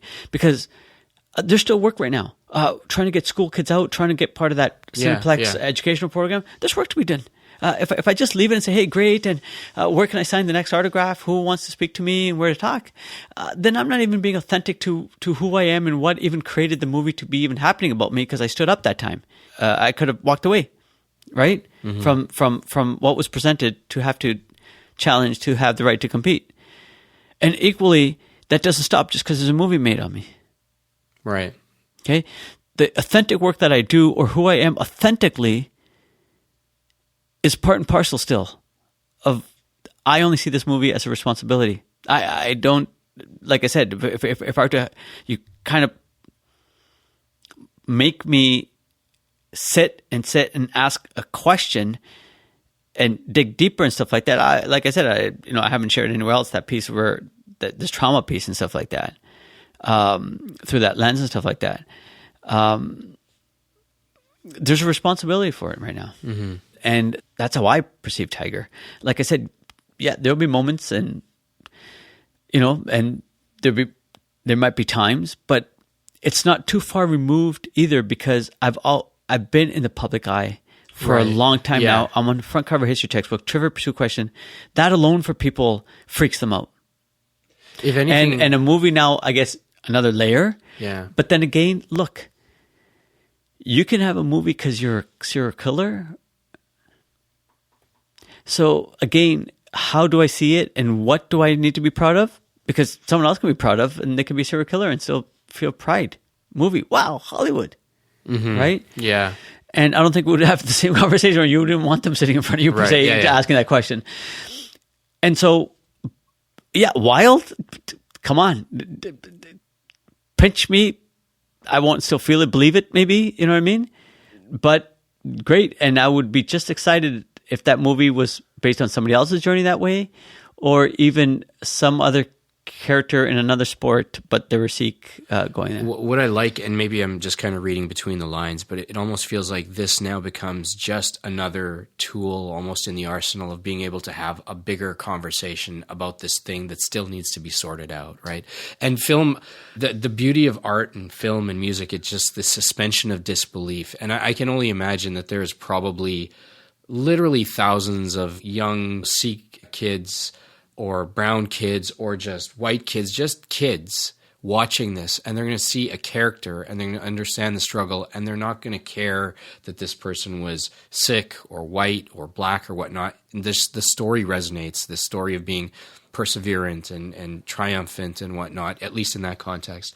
And that's, I think, the beauty of film and media and whatnot. Now you have one more tool to help you in this fight that you're continuing on.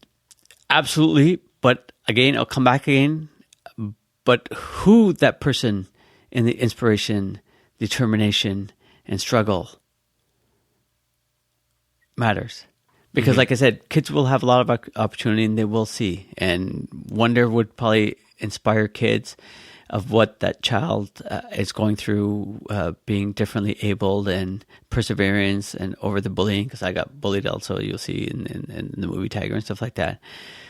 But now who do you develop that empathy towards? What kind of character? Yeah. And where do you see that in that? Because we were talking about this, that normalness that, we read books, we drink water, or whatever we do and stuff like that. That's the biggest difference. That's the biggest difference. That Tiger can add value that no other film can right now. In the sense that Black Panther did in terms of as one narrative, but still, more than that. And especially for us as Canadians, because then we can say, but this character's Canadian, who this movie was based on. Like that's another layer we get right now out of Tiger. Yeah. Like it just, you know what I mean? That's how powerful it is. That's beautiful. You're a father. And so your kids are how old? Kids, Nanaki, my daughter, is 14. Son Saib is 11. Okay. So we're both fathers of a daughter and a son. Mine are 7 and 4. I find today's world feels very crazy, but yet there's all sorts of inspiring and incredible things happening and people doing amazing things. And yet I remember my daughter when she's in grade 2 now, but early in grade 1, she was asking something about Trump and saying a lot of kids are worried about Trump. And then I was talking to the vice principal there at her school, and she was saying apparently there's a lot of kids actually that are really worried at that time about Trump, and because they can't really distinguish between borders of America and Canada and whatnot, and there's a lot of concern over it. And in this age, these kids are growing up in this era of populism, climate change, and all of these sorts of things. I wonder, what do you do on a daily basis to kind of, as a father, as an educator, as just a man of this world, how do you go about navigating this and bringing people together? What stories do you tell your kids? What do you impart on them? And I speak a lot on this, so thank you for allowing me to reflect on that question, because I think it's fundamentally important, because this is where people actually lose the battle. And I'm saying battle because you put a social context and a political context to this, and saying, Pardeep, this is social and this is political context, and yet all these things, climate change and all that stuff. So that means the battle, the fight towards humanity and poverty, discrimination, marginalization, all that kind of stuff, climate, all that stuff, reconciliation. And too often, fellow Canadians leave their responsibility just in thought. So they believe that they're kind. They believe that they're good-hearted. They believe, but their actions are not consistent with the belief system. And I'll share an interesting piece that will help bring, hopefully, this home a little bit. There's a social experiment called A Doll Like Me. They showed children dolls of various degrees of pigmentation, from light skin to dark skin, white skin to dark skin.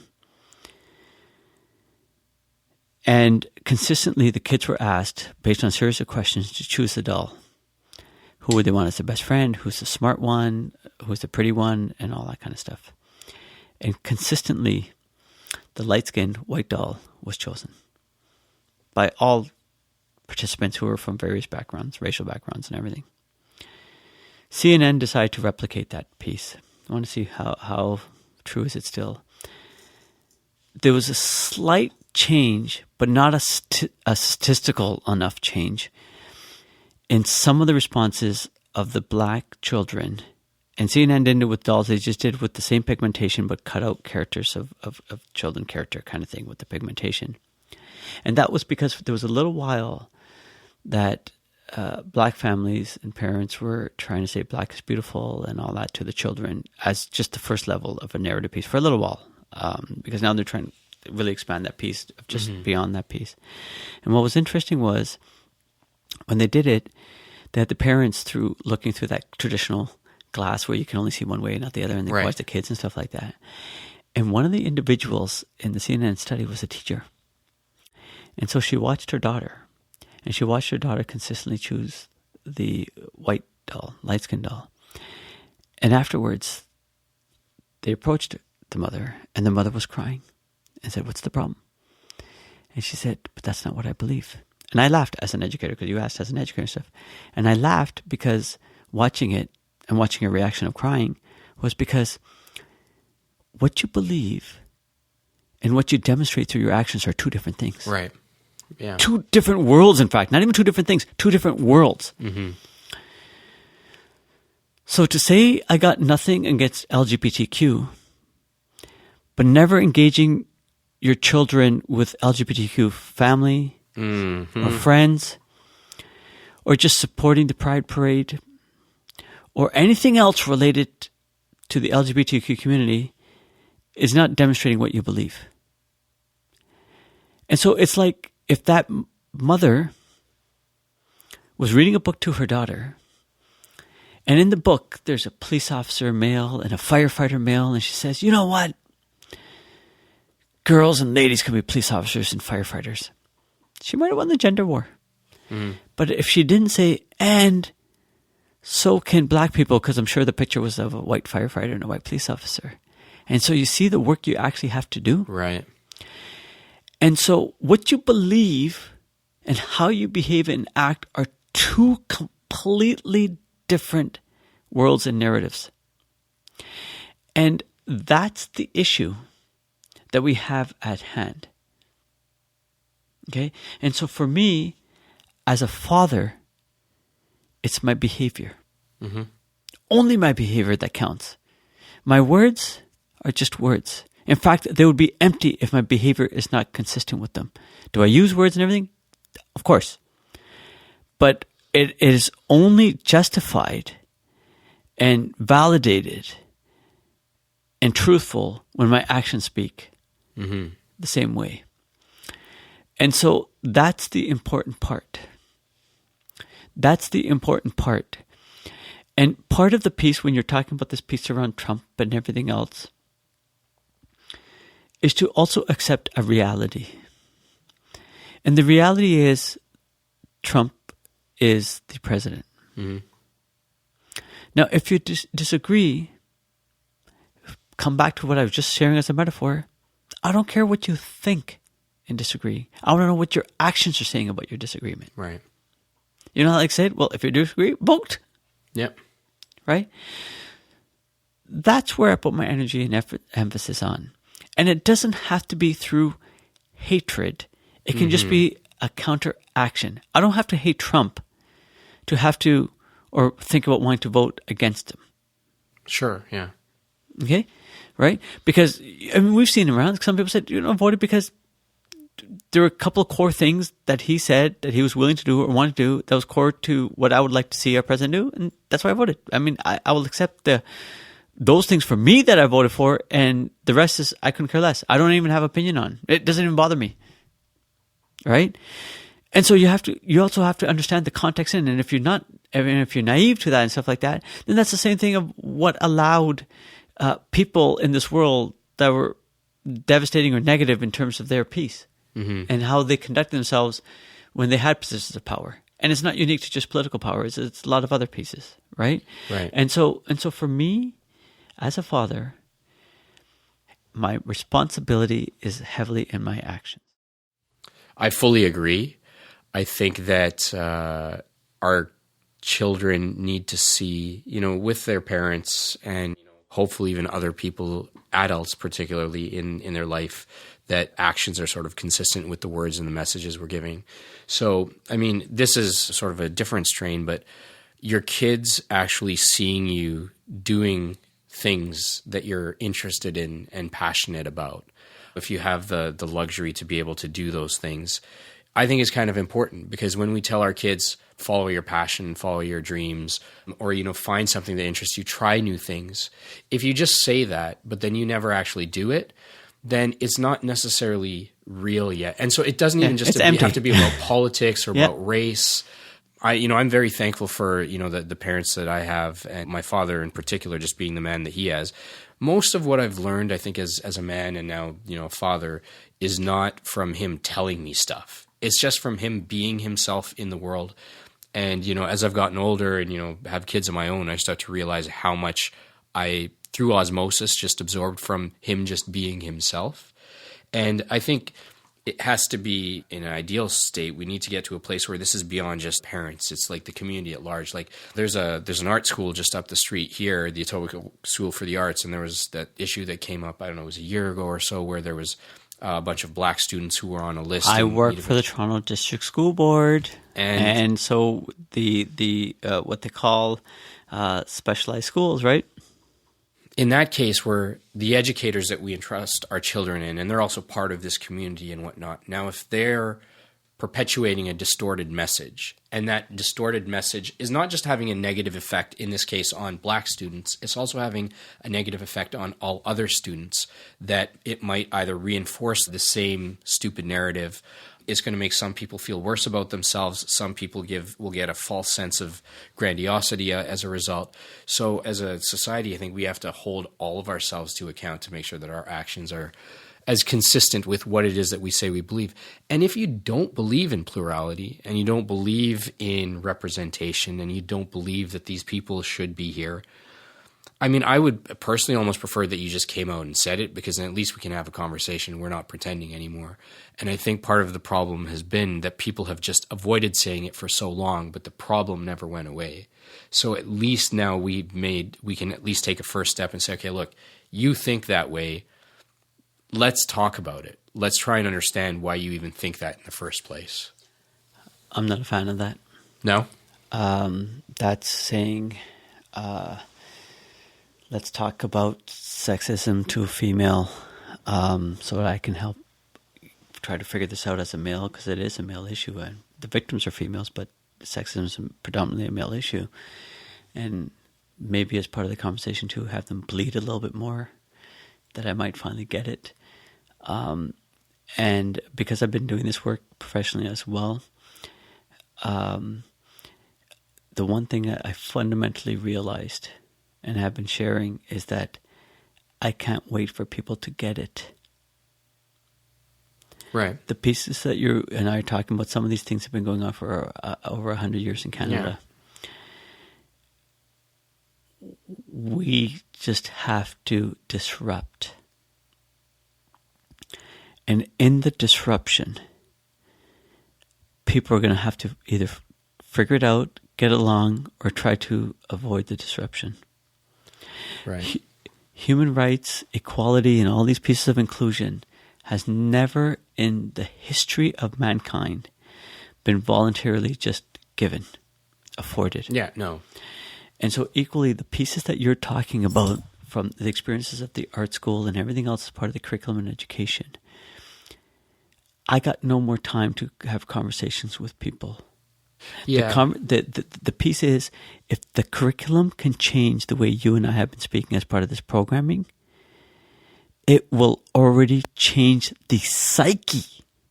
The psyche. That no quick conversation, because remember, conversation means that you're going to bring your, hypothetically, let's just say we're both 45 or both 40 or both 50 years or 45 years lived experience and everything else, and you think I'm going to shift in that conversation? Right? In fact, there's an article that's live on my computer right now that I've been holding because I use this part of it in the training and stuff like that, because it speaks to why do people hold on to beliefs or values that are either not true or proved wrong and all that kind of stuff in survival. And it's a phenomenal because we are Rolodex and hardwired and all that stuff based on things and social interactions and social markers and all that kind of stuff. And a conversation is not going to do it. I get it may, because there's power attached to it in a conversation, it might help influence a little bit or have an understanding a little bit. But if we really want to solve this, a conversation to me is a bandage. If you want the full solution, change curriculum, because that's what's creating the minds. Yeah. And when you can start changing that click inside there, you're going to be nurturing and creating different human beings' experiences. And and this is funny because I can challenge you on this one. If you and me are sitting here saying, Pardeep, how long have you been doing this? Because I said I spend more time defining equity than actually getting to do the work. You talked about how long you've been here? That technically is more than one whole child cycle. 2004 to 2018 is 14 years, yeah? Kids are usually in school K to 12. Let's say J K to 12, you could give me 13 years. Let's just skip 14 just to be fair. Sure, yeah. That's a full cycle. And if we actually just started what we said in 2004 and started with kindergarten, and then kindergarten moved to grade 1, then we changed the grade 1 curriculum, and the kindergarten was already changed last year because that was the first cohort, we decided today, that's it? Like never again, starting today, this year, 2004, kindergarten, swamped. We'll let grade 1, 2, all the rest of the teachers still do what they want to do.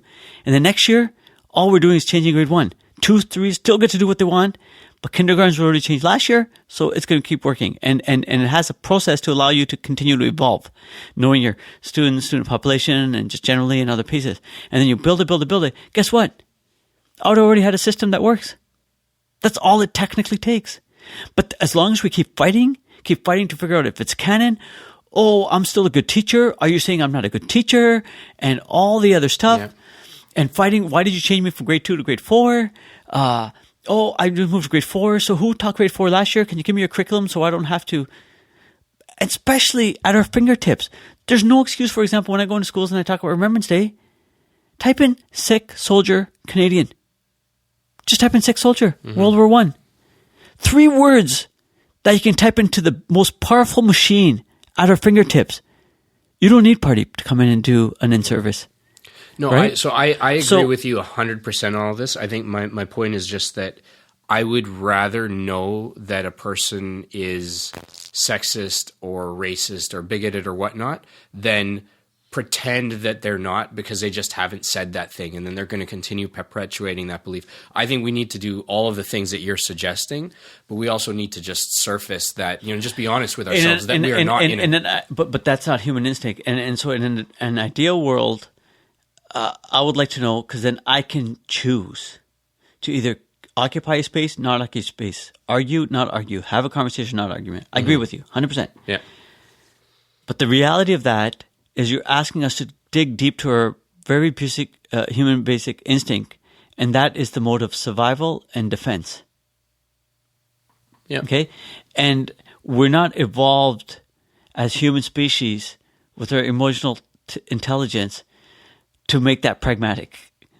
And so I agree, but it's neither going to be happening at the rate we need it so we can keep navigating and managing and figuring out at the rate necessary for it to even have any sustainable, purposeful substance. And that's why and you and I know doing this work and other pieces we're going to get involved in, there are days, you think I even have the energy and time? Look at Martin Luther King, 1960s, letter from Birmingham jail. And you know what he says?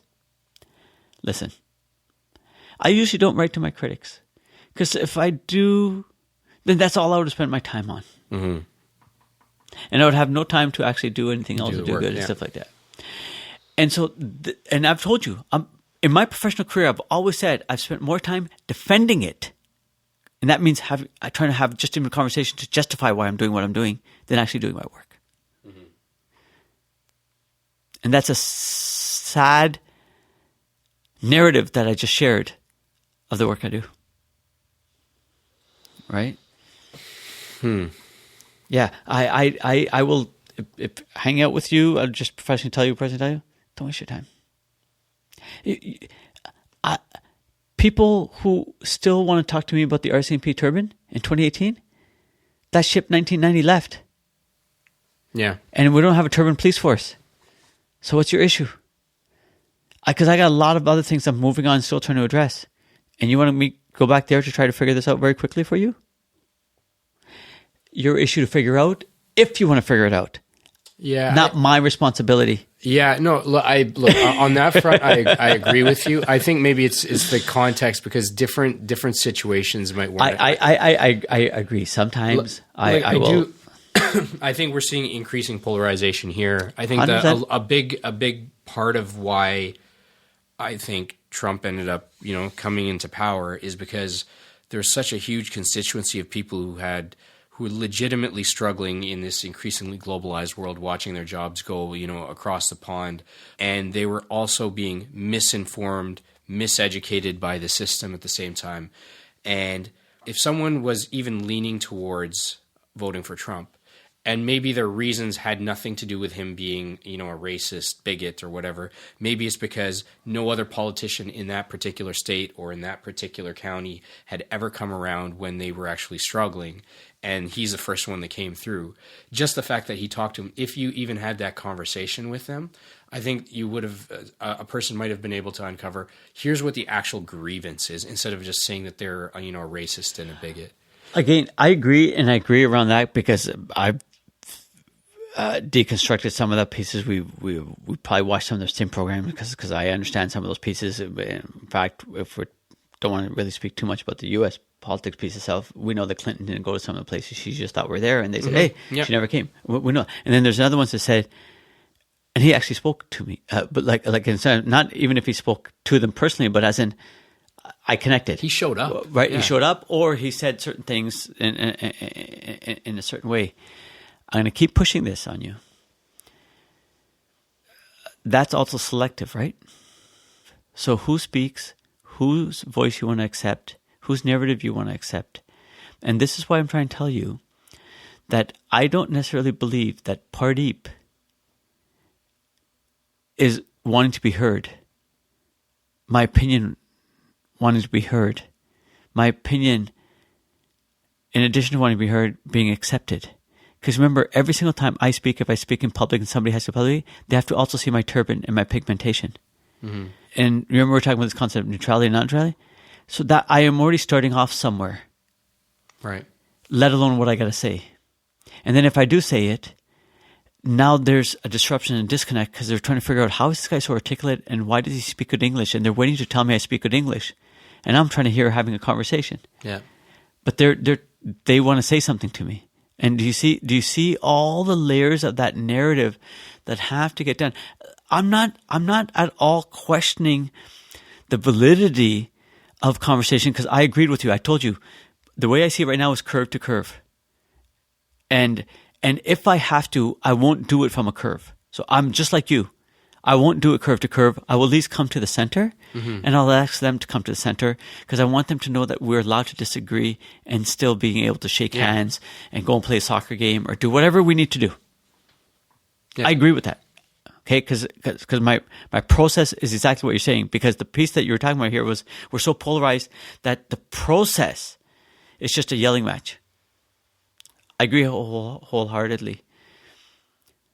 But that is only where that context relatively allows and can be in a safe space and stuff, because I can get further marginalized because I can go there, come close, and someone might. It's a risk. You take a risk every time you do that. Because mine would be go home, and I'm going home to where? Toronto, Malton? Where do you want me to go? Right? Yeah.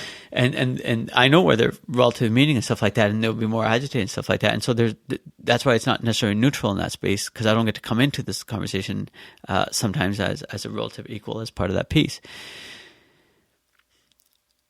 But it doesn't negate the root, and the root is what I'm trying to get at, because like I said, that's a bandage. Because if we don't get to the root, we will be having this conversation 20 years from now, 30 years from now, 80 years from now, if the system that is producing that division, because we're always relatively going to have divisions, but is how can we, through education and narratives and conversations, minimize that to that I can look up for you and I can empathize on your work situation. You can empathize on my race situation. I can empathize on your socioeconomic status, and you can empathize on something else, and back and forth, and still also know that we got work to do and we got a nation to build, and we have civic responsibility and all that stuff. Yeah. Okay. Those are important. Well, I respect and appreciate the fact that I think you very much are. First of all, you're living it, and you're living it in action, but you're also playing the long game. And I agree that education and being able to get ahead of this stuff with the next generation before it even takes root in the way that it does with us, that's actually critical, because many of us, it might just take insurmountable amounts of effort to make a real difference at this point, or it's just not going to make enough of a difference. But we have an opportunity to avoid the pitfalls. So I fully 100% mad respect to you for what you're doing. Look, you've been very generous with your time, Pardeep. Before we kind of wrap up, what's next for you? The good fight continues? Oh, always will. I don't see myself. I think I shared those 4 words that I started off with, is just how I define myself, and that's not defined for a decade or a piece. I used to have a quote on my office and said, I don't remember the gentleman's name right now, but it sounded something like, I believe that my life belongs to the community, and you can substitute that to the country or town or whatever. Mm-hmm. And that it's an honor to do for it anything I can do, because the more I kind of work, the more I live. And so I will continue to keep challenging myself personally and professionally as well. And in that, I will continue to grow. And so those are some of the foundational pieces for what lies ahead. And I trust in that process that hopefully I'll continue to be able to make a difference in people's lives and inspire people. Well, speaking of healing, I was a little bit surprised when you rolled up and I saw you on crutches. I'm wishing you speedy recovery. Like, you tore your ACL playing football? Yeah, football, I tore my Achilles. Yeah. So definitely for everyone listening, go check out the movie Tiger. It is telling an incredible story of an incredible man, but also a story that's just much bigger than you yourself are. And I think that this is a really important time. I just love that this is happening. I'm really excited about it. Where can people find out more about you if they want to look more into you and your work? I finally kind of did it, because you can always have Googled my name and stuff, and you can see articles either I've written, articles about me, or articles that speak to some of the things like, I've been a huge ally advocate, leading voice ally for the removal of pejorative Indigenous mascot and logos and stuff like that, and a whole bunch of other pieces. But I kind of have a website now, and it's pardeep.ca. Amazing. Relatively simple, and just helps because of things like this now for people just to quickly, either find me, connect with me, or just see and learn, and have some nice fun places there about my musings, so you can learn about my cars or my fascination with Adidas, or why I'm a devil trying to turn over a new leaf. And a lot of other neat things about me. So, yeah. Well, thank you so much for being here. No, my pleasure. Thank you for the opportunity. All right. And that's a wrap.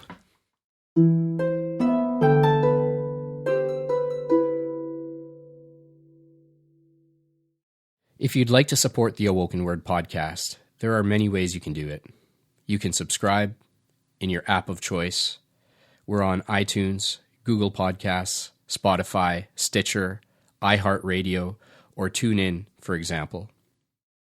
The biggest thing that you can do is rate this podcast and leave your review in iTunes or wherever you listen to it. You can also talk about this podcast's its guests, or the ideas shared on it in your own podcasts. If you find benefit in this show, tell your friends, tell your family, and even more importantly, tell your enemies. They'll appreciate it too. And of course, you can also follow us on social media, particularly on Twitter. Our handle there is @AwokenWord, on Instagram as @AwokenWord Podcast, or on our Facebook page. Thank you. Your support is greatly appreciated.